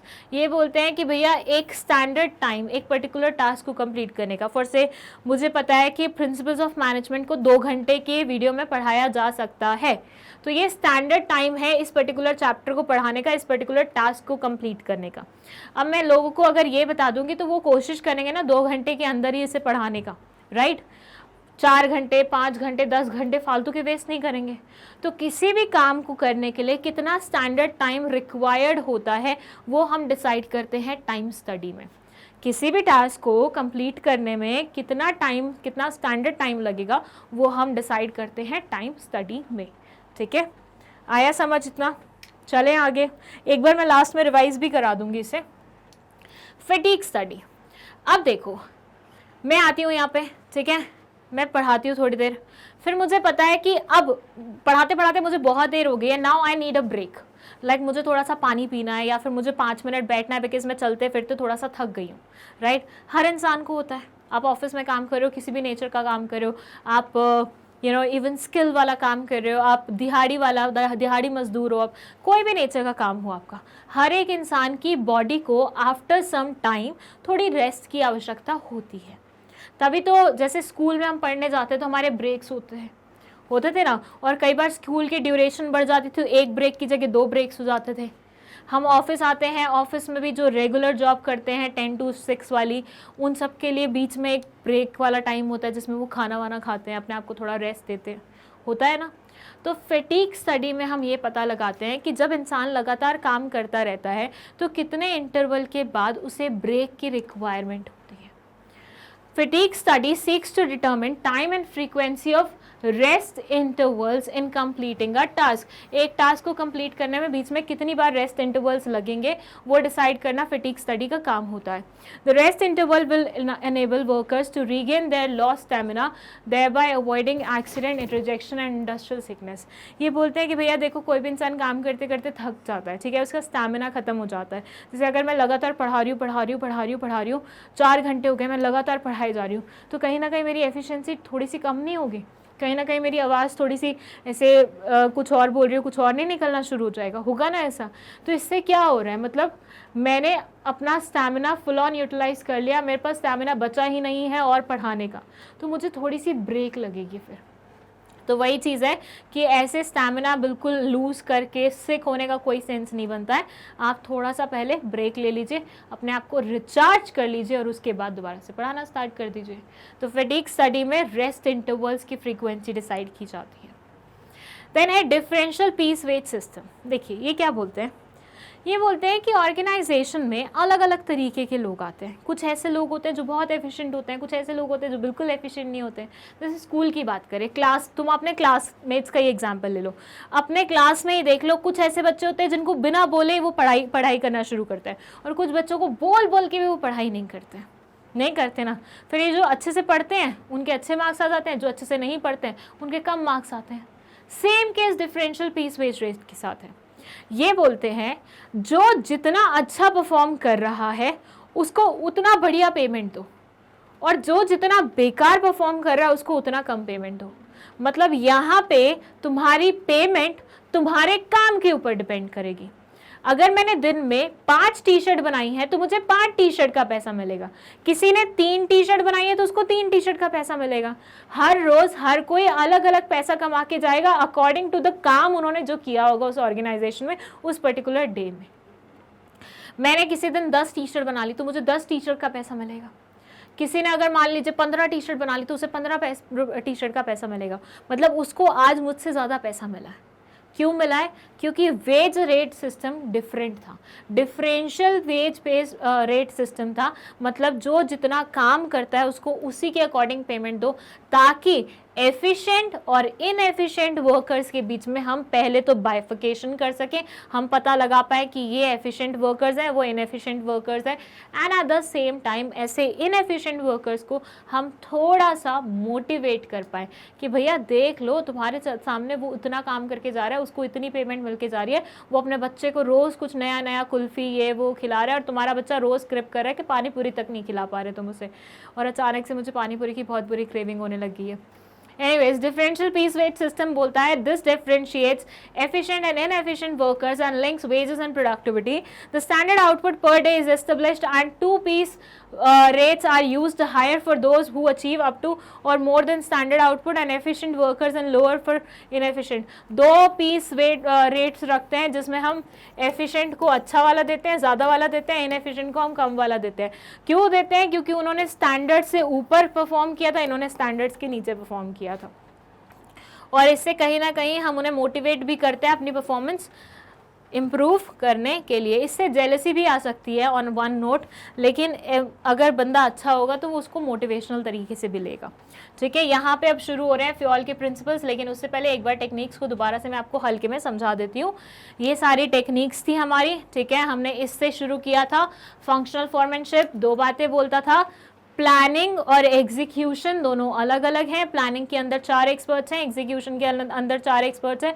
Planning in charge के अंदर जो 4 experts आते हैं उनके अलग काम 4 काम है, और वो बेसिकली सुपरविजन के ही करते हैं वर्कर्स का, ठीक है, और वो दूसरे वाले भी सुपरविजन करते हैं वर्कर्स का, लेकिन अपने अपने रिस्पेक्टिव कामों में। फिर था स्टैंडर्डाइजेशन एंड सिंप्लीफिकेशन। स्टैंडर्डाइजेशन का मतलब होता है एक स्टैंडर्ड सेट कर देना, बाकी पूरी की परफॉर्मेंस उसी स्टैंडर्ड्स के अकॉर्डिंग करना। और सिंप्लीफिकेशन ऑफ वर्क क्या बोलता है कि सिंप्लीफाई करना काम को, फालतू की जो चीज़ें होती हैं उनको रिमूव कर देना। Method study one best way of finding a particular thing, मतलब आप जो एक्टिविटी कर रहे हो उसको पर्टिकुलरली कितने बढ़िया तरीके से किया जा सकता है, कौन से मेथड से वो सबसे बढ़िया तरीके से होगी, वो मेथड का पता लगाना out of all the methods available. Motion study में जो अननेसेसरी मोशंस आप करते हो किसी भी एक्टिविटी को करने में, उनको रिमूव करके थोड़ा सा अपनी एनर्जी को सेव करना। टाइम स्टडी में बेस्ट स्टैंडर्ड टाइम क्या होगा किसी भी टास्क को कंप्लीट करने का, वो पता लगाते हैं हम। फटीग स्टडी में हमें कितने रेस्ट इंटरवल्स की रिक्वायरमेंट होती है वो पता लगाते हैं हम। डिफरेंशियल पीस वेज सिस्टम में हम अलग अलग वेज रेट सिस्टम रखते हैं, जो स्टैंडर्ड से ऊपर परफॉर्म करता है उसको ज़्यादा पेमेंट मिलती है, जो स्टैंडर्ड्स के बिलो परफॉर्म करता है उनको कम पेमेंट मिलती है। लाइक स्टैंडर्ड सेट कर दिया, एक दिन में 10 टी शर्ट बनानी है, अगर कोई 10 से ज़्यादा वो करता है, 10 से ज़्यादा टी शर्ट बना देता है, तो मतलब उसने क्या किया, बेटर परफॉर्म किया तो उसको ज़्यादा पेमेंट मिलेगी, 10 से नीचे परफॉर्म किया तो उसको कम पेमेंट मिलेगी, सिंपल। ठीक है, तो ये हो गया हमारा techniques of scientific management complete. अब इसके बाद हम पढ़ने जा रहे हैं क्या, हमारे फ्योल भाई साहब के प्रिंसिपल्स ऑफ मैनेजमेंट, मतलब हमने टेलर भाई साहब के ऑलरेडी पढ़ लिए, अब हम इनके बारे में बात करें। देखिए, अब हमने टेलर भाई साहब के प्रिंसिपल्स तो पढ़ लिए हैं, टेलर भाई साहब द्वारा दी गई सारी टेक्निक्स भी हमने पढ़ ली हैं। यहाँ से हम शुरू करेंगे फ्योल के प्रिंसिपल। अब फ्योल भाई साहब ने तसल्ली से प्रिंसिपल्स बनाया, उन्होंने बोला मैं 1 2 3 4 प्रिंसिपल दे के हाथ नहीं वो करूँगा, मैं पूरे के पूरे 14 प्रिंसिपल्स दूंगा तुम लोगों को। तो फ्योल भाई साहब के बहुत सारे प्रिंसिपल्स हैं जिन्हें याद रखना अपने आप में ही एक बहुत बड़ी टास्क है, इसलिए मैं चाहती हूँ कि आप जब ये प्रिंसिपल्स याद कर रहे हो या फिर जब इनको पढ़ रहे हो तो एक शॉर्ट नोट टाइप्स एक टेबल बनाना, ठीक है, इधर प्रिंसिपल्स के नाम लिखना और 1 लाइन में उनका एक्सप्लेनेशन लिखना, ताकि आपको सारे प्रिंसिपल्स एटलीस्ट थोड़ा आइडिया रहे कि किस चीज़ से रिलेटेड है। Okay, So according to Henry Fayol, specialization promotes efficiency of the workforce and increases productivity. Fayol भाई साहब का मानना था कि स्पेशलाइजेशन से कहीं ना कहीं एफिशिएंसी बढ़ती है और वो प्रोडक्टिविटी में भी लीड करती है। कहने का मतलब ये है कि अगर कोई इंसान कोई काम करने में निपुण होता है, स्पेशलाइज्ड होता है, एक्सपर्ट होता है, तो वो उस काम को बहुत अच्छे तरीके से करेगा। फर्स्ट ऑफ ऑल वेस्टेज को रिड्यूस करके करेगा, एफिशिएंसी लेवल बहुत हाई होगी, and at the same time जो प्रोडक्टिविटी वहाँ से निकलेगी, जो प्रोडक्शन वहाँ से निकलेगा, वो बहुत ज़्यादा अच्छा होगा। ठीक है, in addition the specialisation of workforce increases their accuracy and speed. साथ ही साथ ये होता है कि अगर आपका वर्कफोर्स स्पेशलाइज्ड होता है तो एक तो उनकी स्पीड आ जाती है, क्योंकि देखो अगर मैं किसी काम को करने में इफ़ आई एम एक्सपर्ट तो मैं उस काम को बहुत तेज़ी से करूँगी। आपने बहुत बार ऐसी वीडियोज़ देखी होंगी ऑनलाइन जिसमें एक इंसान अगर आलू काट रहा है तो टक टक टक टक टक टक आलू काटे जा रहे। ये पानी पूरी स्टॉल्स पे जो ये अनियन काटने वाले होते हैं वो क्या करते हैं, वो पीस ऐसे काट के पूरा 2 सेकंड के अंदर पूरा अनियन काट देते हैं। कैसे? Because they are expert, they have been doing this thing like पता नहीं कब से, तो वो उस काम में थोड़े से निपुण हो गए हैं। As a result of which उनकी स्पीड आ गई है और एक्यूरेसी भी आती है, क्योंकि आप एक काम को बहुत टाइम से करते जा रहे हो तो ऑब्वियसली यार तुम बढ़िया हो ही जाओगे। जैसे मम्मी घर पे सब्जियां बनाती है, कुछ सब्जियां वो बहुत अच्छी बनाती है, क्यों? क्योंकि वो बहुत सालों से बना रही हैं सेम वे में, right. This 14 principles of management is applicable to both technical and managerial activities. ये जो 14 प्रिंसिपल इन्होंने दिए हैं ये technical as well as managerial activity सबके ऊपर लागू होते हैं, ठीक है। 14 प्रिंसिपल्स हैं कौन कौन से वो आप देख लीजिए यहाँ। ये 14 प्रिंसिपल्स वन बाय वन मैं आपके सामने रीड करने जा रही हूँ, starting with this one, division of work.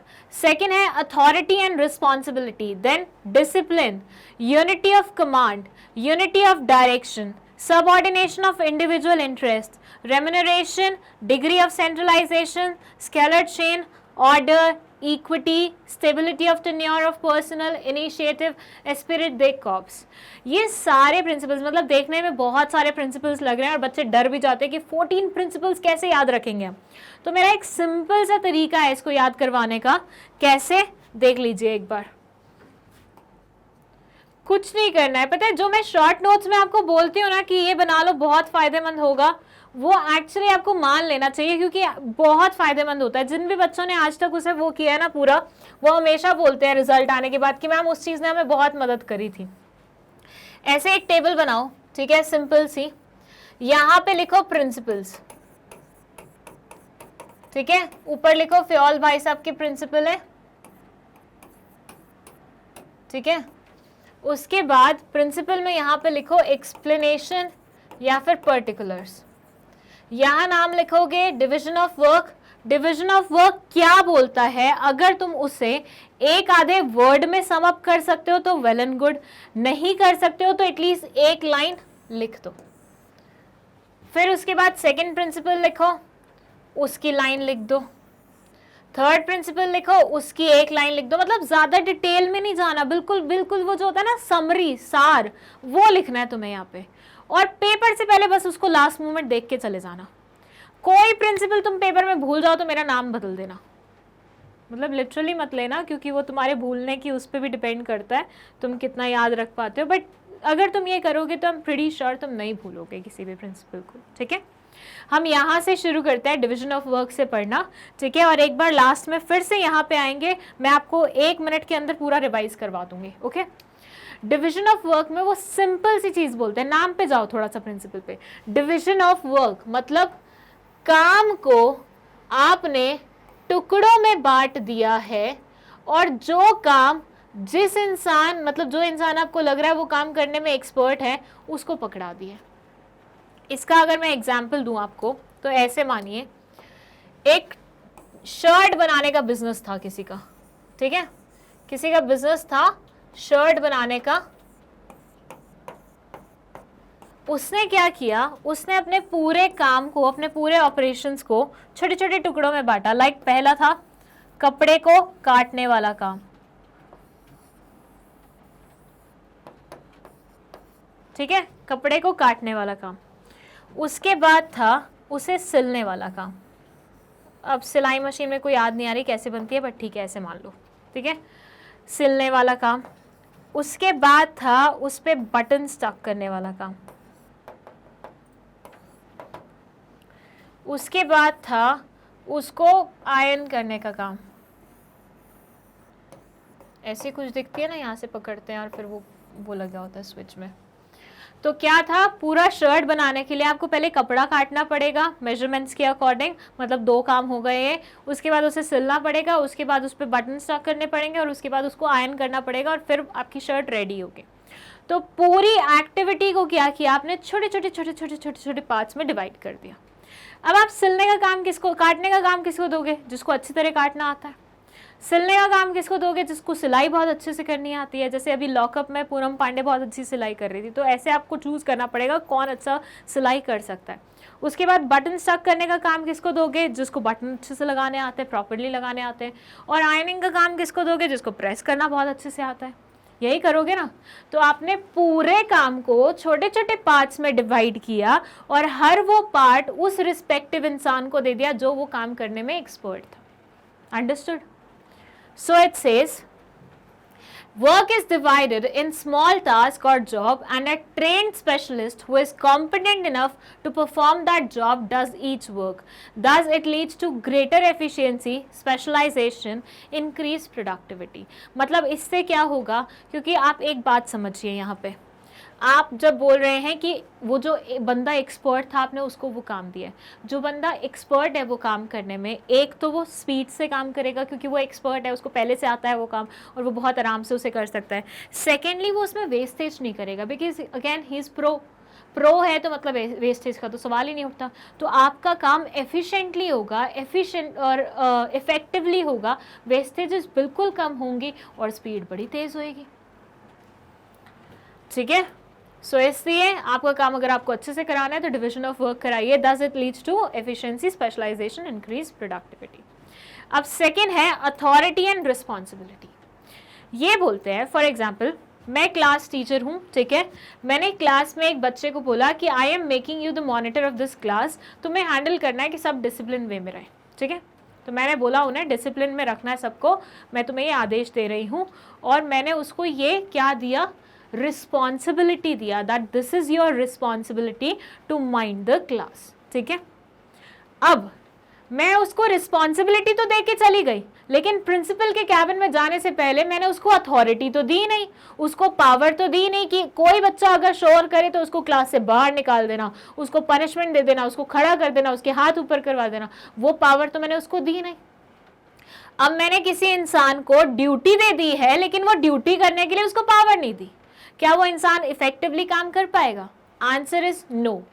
अगर मुझे चाहिए कि मॉनिटर मेरी एब्सेंस में क्लास को माइंड करवाए, तो उस टाइम पे मुझे उसको उतनी पावर्स भी दे के जानी पड़ेंगी कि बेटा देखो, मेरी अनुपस्थिति में अगर कोई इंसान शोर करता है तो तुम्हें उसे बेंच पे खड़ा कर देना है और उसके हाथ ऊपर करा देने हैं, या उसे क्लास से बाहर निकाल देना है, या उसका नाम ब्लैक बोर्ड पे लिख लेना, जब तक मैं नहीं आऊँ तब तक वो लिखे रहने देना। मेरे को बड़ा डर लगता था ये काम करने में। मतलब when somebody else used to be the monitor of class, तो मेरे से तो चुप रहा ही नहीं जाता। आई वाज तो always a very talkative person, तो मैं तो बहुत बातें करती थी और कभी ऐसा नहीं होता था टीचर क्लास से बाहर गई है और मेरा नाम बोर्ड पे नहीं लिखा गया। फिर मुझे इमोशनली ब्लैकमेल करना पड़ता था वो मॉनिटर को कि प्लीज़ नाम हटा दे, क्योंकि आने के बाद तो टीचर के फिर बवाल होगा, राइट। तो ऐसे टीचर वो मॉनिटर को उतनी पावर भी दे के गई है। तो authority and responsibility goes hands in hand. क्यों? क्योंकि आप अगर किसी को बिना रिस्पॉन्सिबिलिटी के अथॉरिटी दे दोगे तो वो उसका मिसयूटिलाइजेशन करेगा। अगर रिस्पॉन्सिबिलिटी दोगे, अथॉरिटी नहीं दोगे, तो वो एफिशिएंटली काम नहीं कर पाएगा। So it says authority means power to take decisions and responsibility means obligation to complete the job assigned on time. There should be balance between authority and responsibility. Mere responsibility without authority makes an executive less interested in discharging duties. Similarly, giving authority without assigning responsibility makes him arrogant and there is fear of misuse of power. So ये आ गया आपको समझ। और किसी भी point को अगर आपको पेपर में एक्सप्लेन करना है, it's better to give example first, क्योंकि एग्जाम्पल से ना सामने वाले को ये समझ में आ जाता है कि आपकी कॉन्सेप्ट पे कितनी अच्छी पकड़ है। और कॉन्सेप्ट पे अच्छी पकड़ है तो नंबर तो तुम्हें उसी बात के मिलेंगे ना, लिखने के तो बाद में मिलेंगे, पहले तो तुम्हें इसी बात के नंबर मिलते हैं कि तुम्हारी कॉन्सेप्ट पे कितनी अच्छी पकड़ है। तो अगर कोई इंसान की राइटिंग उतनी भी बढ़िया नहीं है, राइटिंग मतलब मैं वो नहीं बोल रही, राइटिंग स्किल्स के बारे में बात कर रही हूँ, अगर राइटिंग स्किल्स तुम्हारी इतनी बढ़िया नहीं है, फिर भी you can do like wonders if you have the proper command on your concept. चलिए नेक्स्ट है डिसिप्लिन। थर्ड प्रिंसिपल है ये हमारे फ्योल भाई साहब का। ये बोलता है discipline is the obedience to organizational rules and employment agreement which are necessary for the working of organization. Discipline requires good supervisors at all level, clear and fair agreements and judicious application of penalties. इनका कहना है कि देखो, अगर किसी भी organisation को आपको सक्सेसफुल बनाना है, सारी चीजें जरूरी हैं, लेकिन एट द सेम टाइम उस ऑर्गेनाइजेशन में स्मूथली हर एक चीज चले उसके लिए डिसिप्लिन मेंटेन करना बहुत ज्यादा जरूरी होता है। इसके लिए हर एक इंसान को एफर्ट लगाने पड़ते हैं। डिसिप्लिन किसी एक इंसान के एफर्ट से नहीं होता, आपको सबको एफर्ट्स लगाने पड़ेंगे जो भी उस ऑर्गेनाइजेशन का हिस्सा होगा। अब वहाँ पे आपको एक चीज़ देखनी है कि अगर कोई इंसान आपको ऐसा मिलता है जो डिसिप्लिन में रहने का नहीं ट्राई कर रहा है, या फिर वो नहीं मतलब वो कुछ करने वाला है, कुछ हरकत पटकने वाला है, तो ऐसे सिनेरियो में आप उसे पेनल्टी भी लगा सकते हैं उसके ऊपर, या उसको पनिश भी कर सकते हैं, just because you want your organisation to work smoothly. So discipline is again very important thing. उसमें आपको जो भी रूल्स एंड रेगुलेशंस होते हैं आपकी ऑर्गेनाइजेशन के, जो आपके अग्रीमेंट में जो लिखे हुए थे रूल्स, उन सबको फॉलो करना पड़ता है, ठीक है। फोर्थ है हमारा यूनिटी ऑफ कमांड। इसमें ये क्या बोलते हैं, ये बहुत इंटरेस्टिंग है, और यूनिटी ऑफ कमांड को अच्छे से समझिएगा क्योंकि अक्सर यूनिटी ऑफ कमांड और यूनिटी ऑफ डायरेक्शन दोनों के डिफरेंसेस पूछे जाते हैं, ठीक है। अब देखो, फर्स्ट से आई एम क्लास टीचर नहीं, I am a normal subject teacher of a particular class, ठीक है। और एक और टीचर है, मैं बिजनेस स्टडीज़ पढ़ाती हूँ, वो टीचर अकाउंट्स पढ़ाते हैं। फर्स्ट से आदिति मैम का एग्जांपल ले लेते हैं, मैं आपको बिजनेस स्टडीज़ पढ़ा रही हूँ, आदिति मैम आपको अकाउंट्स पढ़ा रही है, हम दोनों आपके लिए टीचर्स हैं, ठीक है। We both are equal for you people, right. अब मैं तुम्हें बोलूँ कि दिन में 4 घंटे तुम बिजनेस स्टडीज को दोगे, तुम दिन में अगर 4 घंटे पढ़ते हो तो 4 घंटे तुम बिजनेस स्टडीज पढ़ोगे। That's my command for you people, right. Aditi ma'am ने बोला तुम दिन में 4 घंटे पढ़ते हो तो उसमें से 4 घंटे तुम अकाउंट्स पढ़ोगे। अब वो भी बोल रही है तुम्हें, मैं भी बोल रही हूँ, वो भी कमांड दे रही है, मैं भी कमांड दे रही हूँ, किसकी मानोगे? बताओ किसकी मानोगे? हो सकता है कुछ बच्चे बोले हम अपने फेवरेट टीचर की मान लेंगे, कुछ बोलेंगे आदिति मैम की मानेंगे, कुछ बोलेंगे पायल मैम की मान लेंगे, बट नहीं, आप ये समझो आप एक की बात मानोगे, आप दूसरे को नाराज़ करो। जो बच्चे आदिति मैडम की बात मानेंगे, मैं तो तुम्हारे डाउट्स नहीं लूँगी उसकी बात, सच्ची बता रही हूँ बिल्कुल, मैं तो बहुत ईगो पे आ जाती हूँ इन सब चीज़ों में। और सेम गोस बता देती मैम, उनके साथ भी यही होगा, वो बोलेंगे यार तुमने मेरी बात नहीं मानी, अब मैं तुम्हें क्यों पढ़ाऊँ अकाउंट्स, हो सकता है ना। तो ऐसे में आप एक ना एक बॉस को तो नाराज़ कर रहे होगे, आप एक ना एक टीचर को तो नाराज़ कर रहे होगे, ये आप अफोर्ड नहीं कर सकते क्योंकि आपको आगे पढ़ना है, राइट। सो सिंपल सी बात है, ये बोलते हैं कि एक इंसान को, एक सबऑर्डिनेट को आदेश देने वाला, कमांड देने वाला सिर्फ एक ही सुपरवाइजर होना चाहिए। एक सबऑर्डिनेट को आदेश देने वाला सिर्फ एक ही सुपीरियर होना चाहिए। एक से ज़्यादा सुपीरियर ने अगर आदेश देने स्टार्ट कर दे तो बंदा बड़ा कंफ्यूज हो जाएगा। अगर आदिति मैम और मैंने दोनों ने आपको बोलना शुरू कर दिया इतना पढ़ना है, इतना पढ़ना है, मेरा पढ़ना है, मेरा पढ़ना है, तो ऐसे में आपके ऊपर कन्फ्यूजन आ जाएगी कि बात सुने तो सुने किसकी। और हो सकता है आप 2 घंटे आदिति मैम को पढ़ो, 2 घंटे मेरा पढ़ो, मतलब आपने अल्टीमेटली हम में से किसी की भी बात नहीं मानी, वो भी काम नहीं चलाएगा। सो इसलिए आपको हमेशा आदेश देने के लिए एक ही इंसान होना चाहिए। One superior should be there on top of one subordinate who should give command to that particular person. There should not be more than one superior, 2 और मोर देन 2, ठीक है। सो यूनिटी ऑफ कमांड बोलता है command देने वाला सिर्फ एक ही होना चाहिए। According to Fayol there should be one and only one boss for every individual employee. It implies that every worker should receive orders from one superior only, otherwise it will create confusion, conflict and duplication of work. Okay, चलिए आगे बढ़े। ये हो गए आपके 4 principles.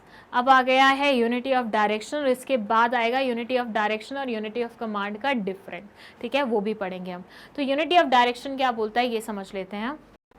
Unity of direction में ये बात बोल रहे हैं जो वो ये है कि देखो, अगर कोई एक पर्टिकुलर ग्रुप है जिसका सेम ऑब्जेक्टिव है तो उस ग्रुप को क्या करना चाहिए, उस ग्रुप को एक हेड फाइनल करना चाहिए अपने लिए, और उसी हेड के बताए हुए रास्ते पे चलना चाहिए। मतलब एक लीडर चुन लो तुम, और वो सेम लीडर पूरे ग्रुप को लीड करे और सेम डायरेक्शन में लेके जाए। इससे क्या होगा, कोऑर्डिनेशन बढ़ेगा, इससे क्या होगा, मिसमैनेजमेंट हटेगी, इससे क्या होगा, हर कोई जो अपना इंडिविजुअल एफर्ट लगा रहा है वो कंबाइंड वे में एक पर्टिकुलर डायरेक्शन में चलेगा, जिससे रिजल्ट जल्दी मिल जाएंगे। ये बोलते हैं all the units of an organisation should move towards the same objectives through coordinated and focused efforts.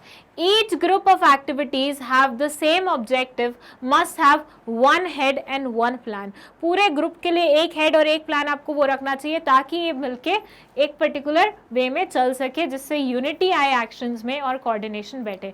मतलब सब लोग ऐसा समझ में आए ना कि सब लोग एक ही तरफ एफर्ट लगा रहे हैं, ये इधर एफर्ट लगा रहे हैं, वो उधर एफर्ट लगा रहे हैं, वो उधर लगा रहे हैं, वो उधर लगा रहे हैं, और अल्टीमेटली कुछ हो नहीं पा रहा है। वैसा नहीं हो, सबके एफर्ट्स कंबाइंड वे में लगे, एक यूनाइटेड वे में लगे और वो अच्छे से कोऑर्डिनेटेड वे में एक तरीके से चले।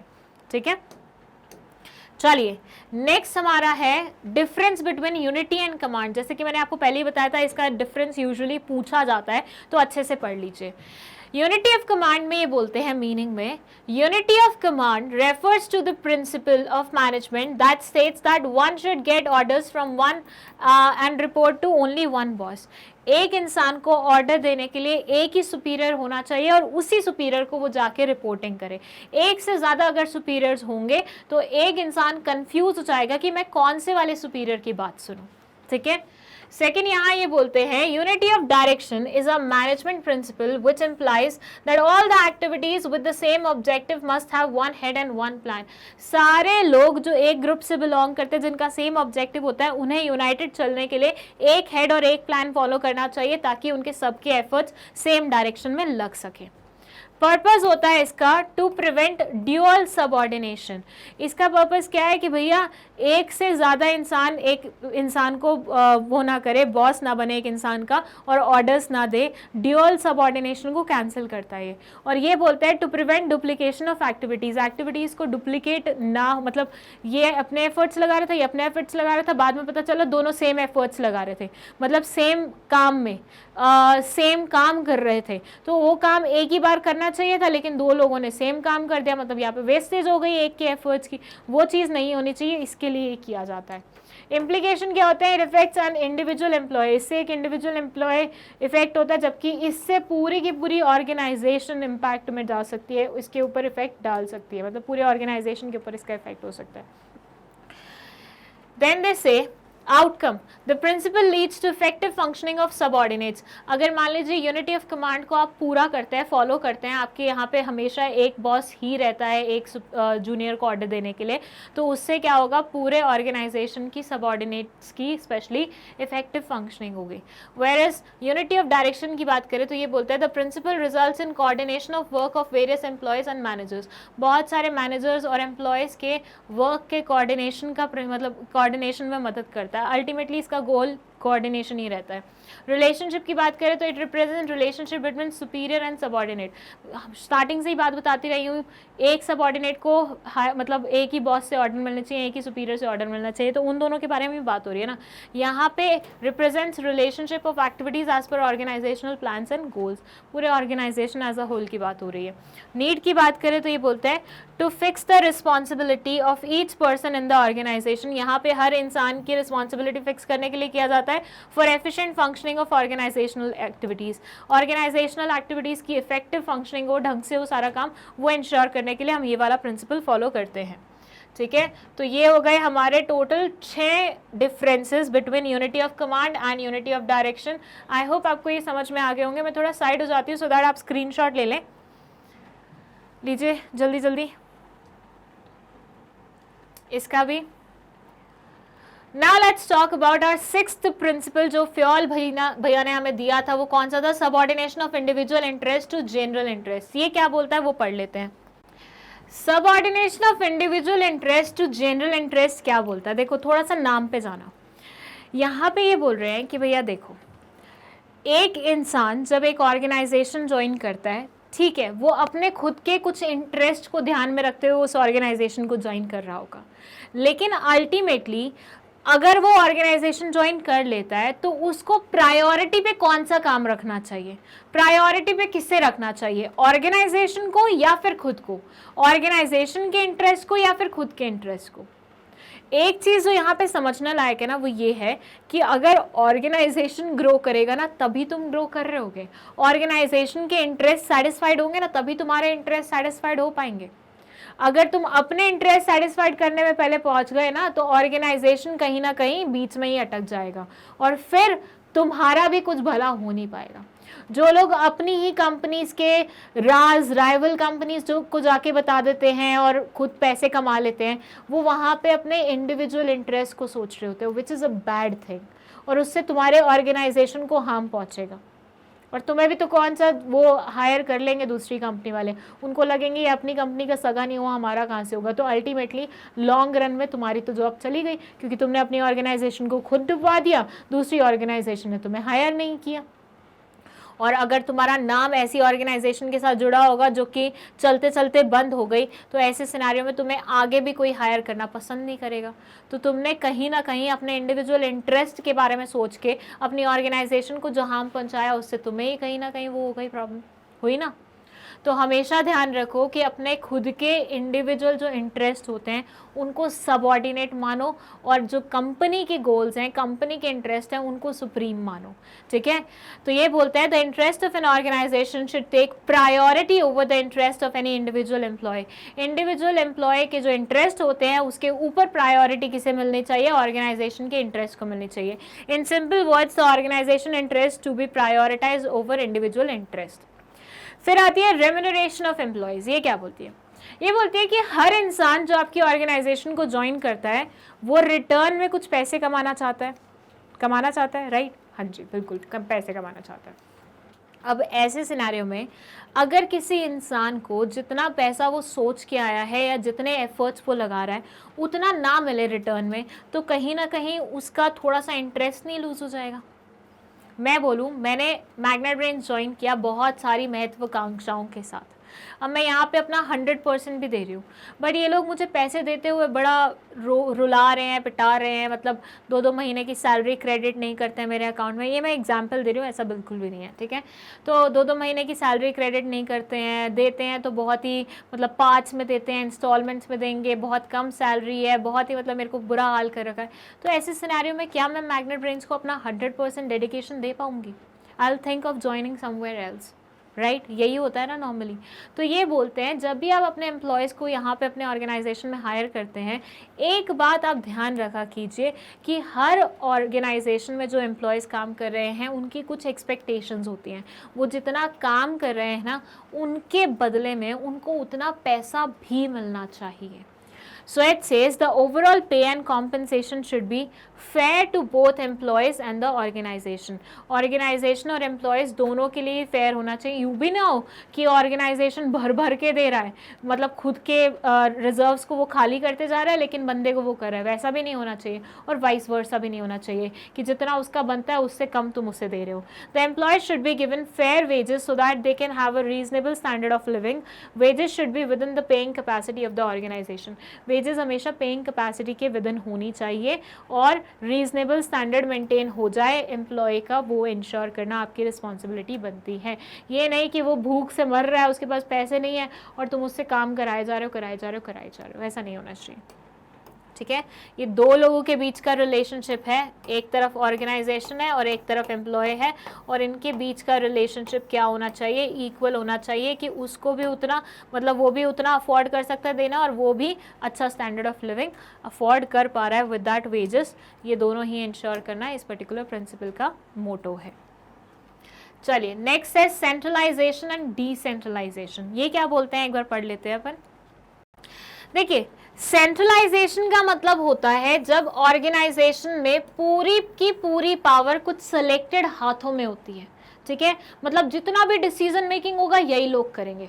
फर्स्ट है टॉप लेवल वाले। ठीक है, टॉप लेवल वालों ने बोला है कि भैया जो भी डिसीजन मेकिंग पावर होगी वो हमारे पास रहेगी, हम जो बोलेंगे तुम्हें बस वही पूरा करना है। इसको बोलते हैं सेंट्रलाइजेशन।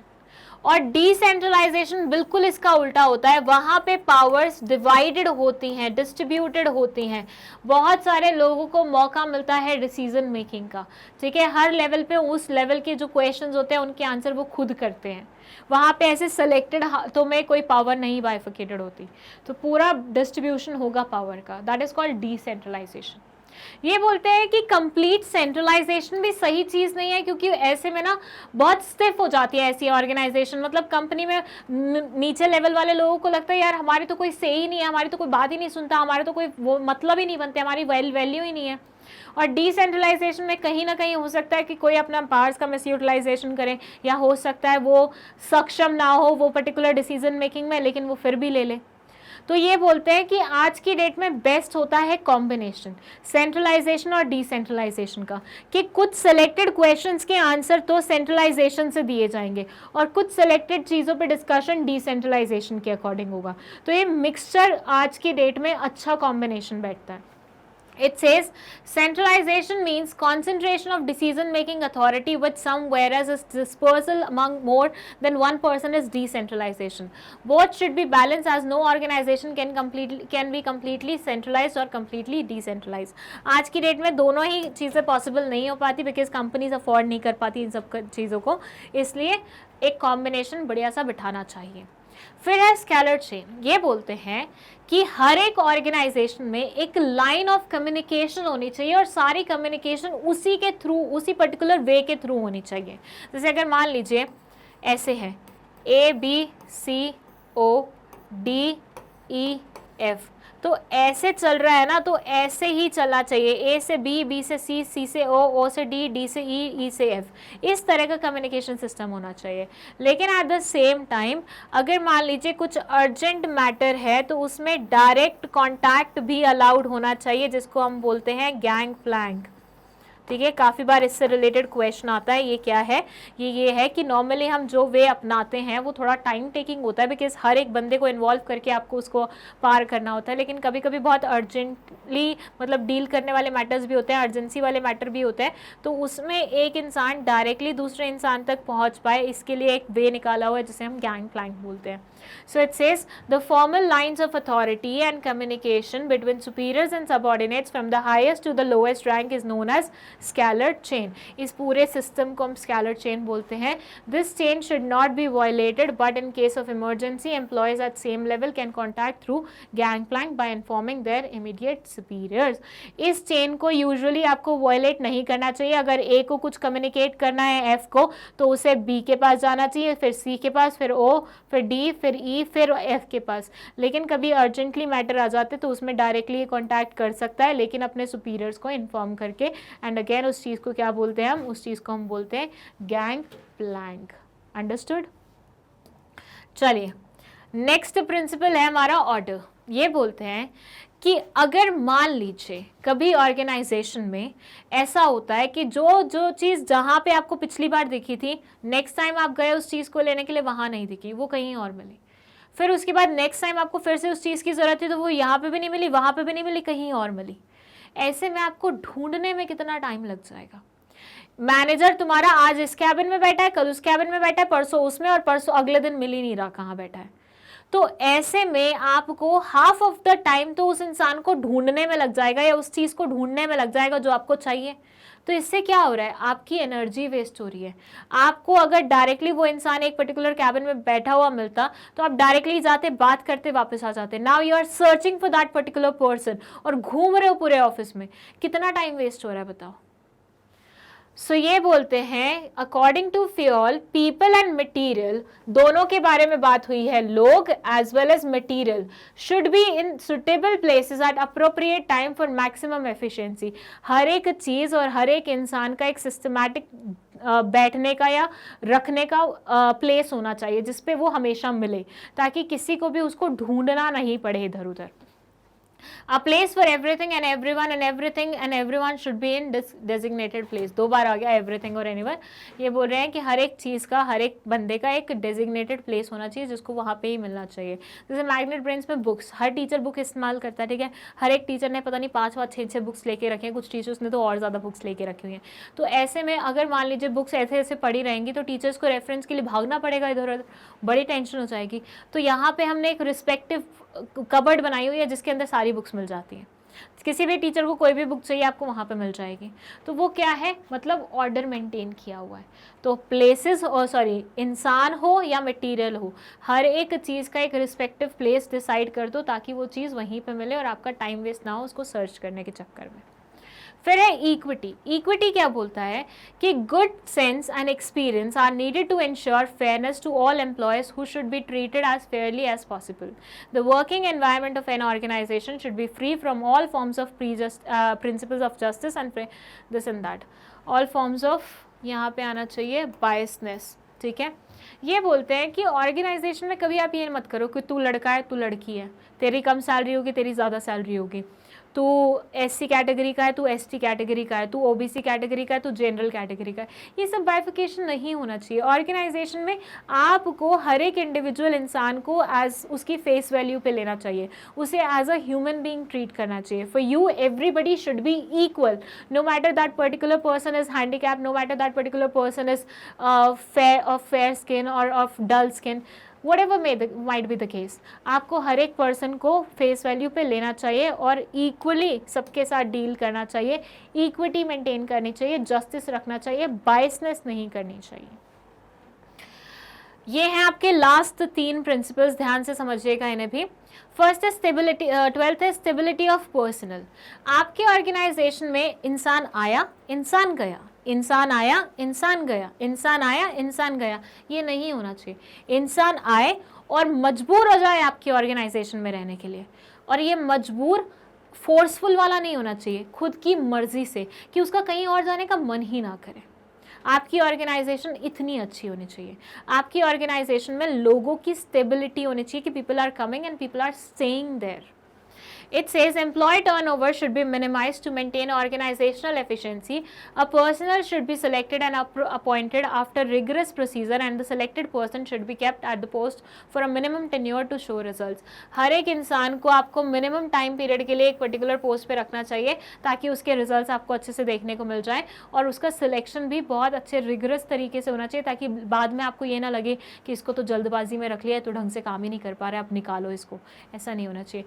सिलेक्शन के टाइम पे आप जितने मर्जी स्ट्रिक्ट हो जाओ, लेकिन once appointed you should maintain that thing कि उसको उस ऑर्गेनाइजेशन में अपन को रखना है, खुद से नहीं निकालना।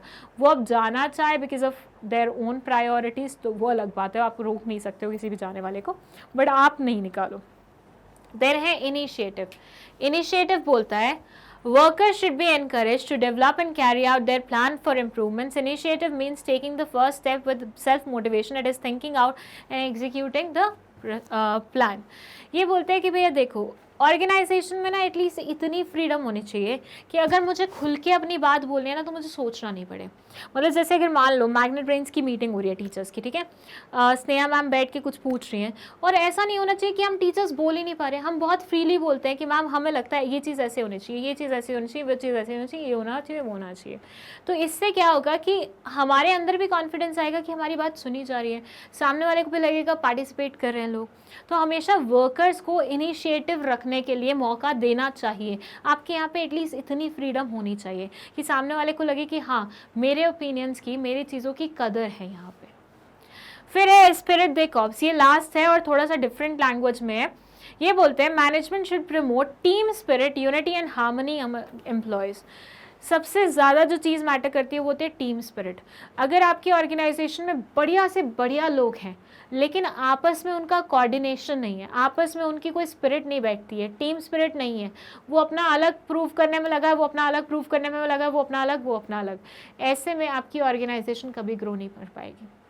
ये जितने मर्जी एफर्ट्स लगा ले, कोई अपने आप को बेस्ट से बेस्ट से बेस्ट प्रूव कर दे कि आई एम तो बेस्टेस्ट इन दिस वर्ल्ड, मेरे अलावा तो कोई और है ही नहीं, बट स्टिल उसके एफर्ट्स आपके ऑर्गेनाइजेशन के काम नहीं आएंगे क्योंकि आपकी ऑर्गेनाइजेशन सबके कंबाइंड एफर्ट से चलने वाली है।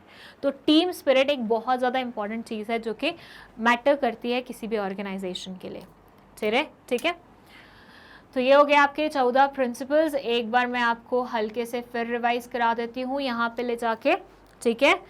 डिवीजन ऑफ वर्क में क्या करते हैं, पूरे वर्क को डिवाइड करते हैं छोटे छोटे पार्ट्स में, और जो भी रिस्पेक्टिव इंसान कोई काम करने में निपुण होता है उसको हम वो काम दे देते हैं।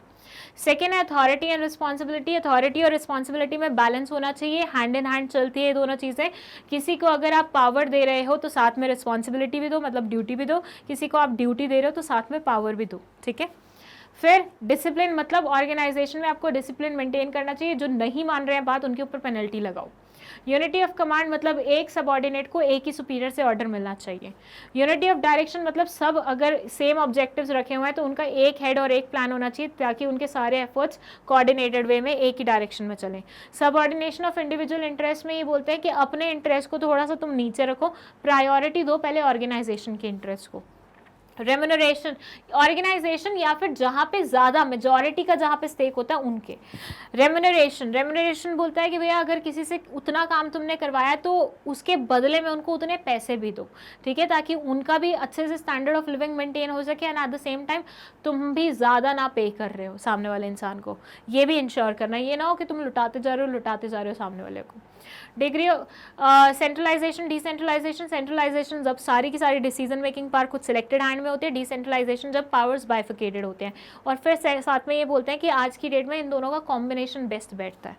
स्केलर चेन मतलब एक पूरा वे बनाया हुआ है आपने कम्युनिकेशन का, यूजुअली पूरी कम्युनिकेशन आपको उसी वे से करनी चाहिए, लेकिन कभी कभी अगर आपको लगता है कुछ अर्जेंसी वाला मैटर है तो आप डायरेक्टली भी कॉन्टैक्ट कर सकते हो किसी इंसान को, इन्फॉर्मिंग योर सीनियर्स उसके बाद ही।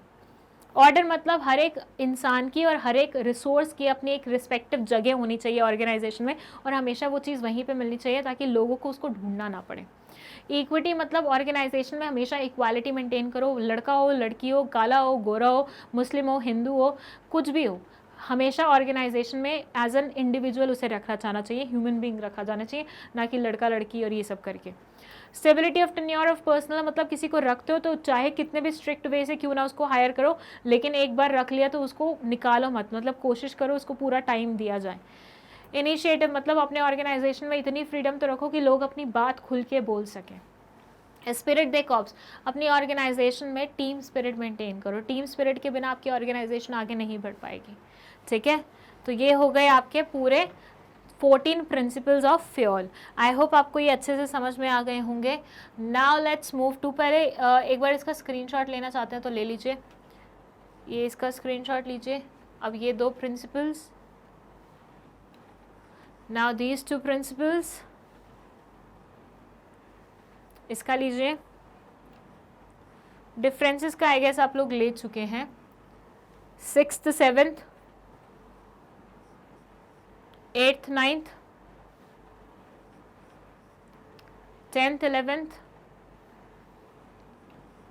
13th 12th 13 14, ये हो गए आपके 14 के 14 प्रिंसिपल्स।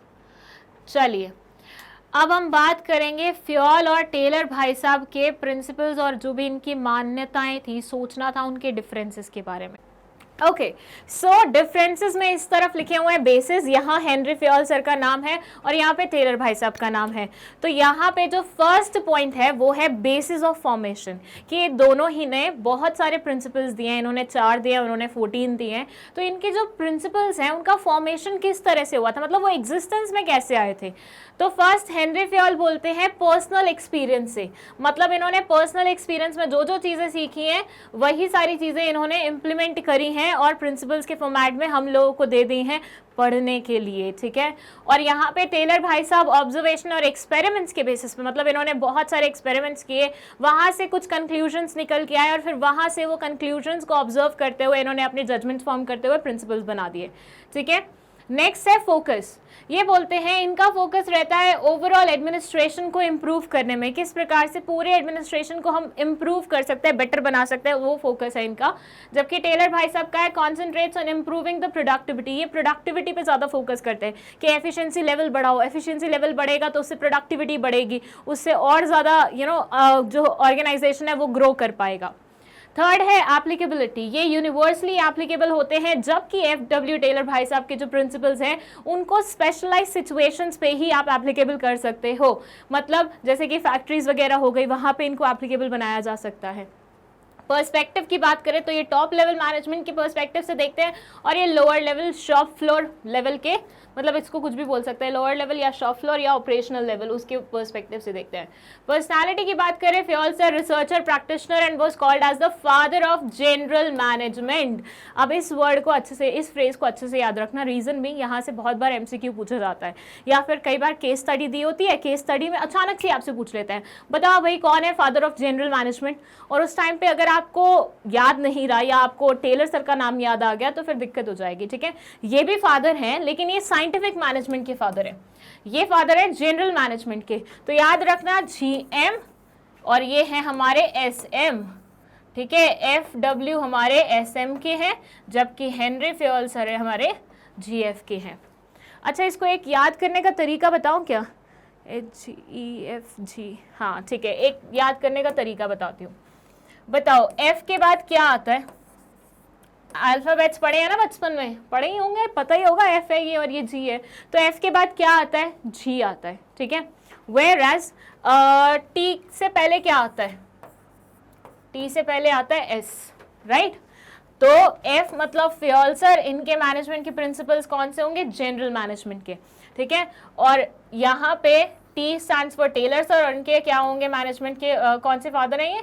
साइंटिफिक मैनेजमेंट के। S stands for scientific management, ठीक है। बहुत ही गंदा तरीका है लेकिन याद करने के लिए बहुत सही है। पता है ऐसे इडियोटिक तरीकों से ही ना अपन को चीज़ें बहुत ज़्यादा याद रह जाती है। मैं जब खुद पढ़ती थी और मैं जब फैक्ट्स में, मैं I agree I was not good in facts, like मेरा कभी फैक्ट्स के साथ अच्छा रिलेशनशिप नहीं रहा है, मेरा हिस्ट्री के साथ यूजुअली अच्छा रिलेशनशिप नहीं रहता, तो मुझे पूरी स्टोरी याद रहती थी, मेरे दिमाग में पूरी स्टोरी ऐसे छपी होती थी।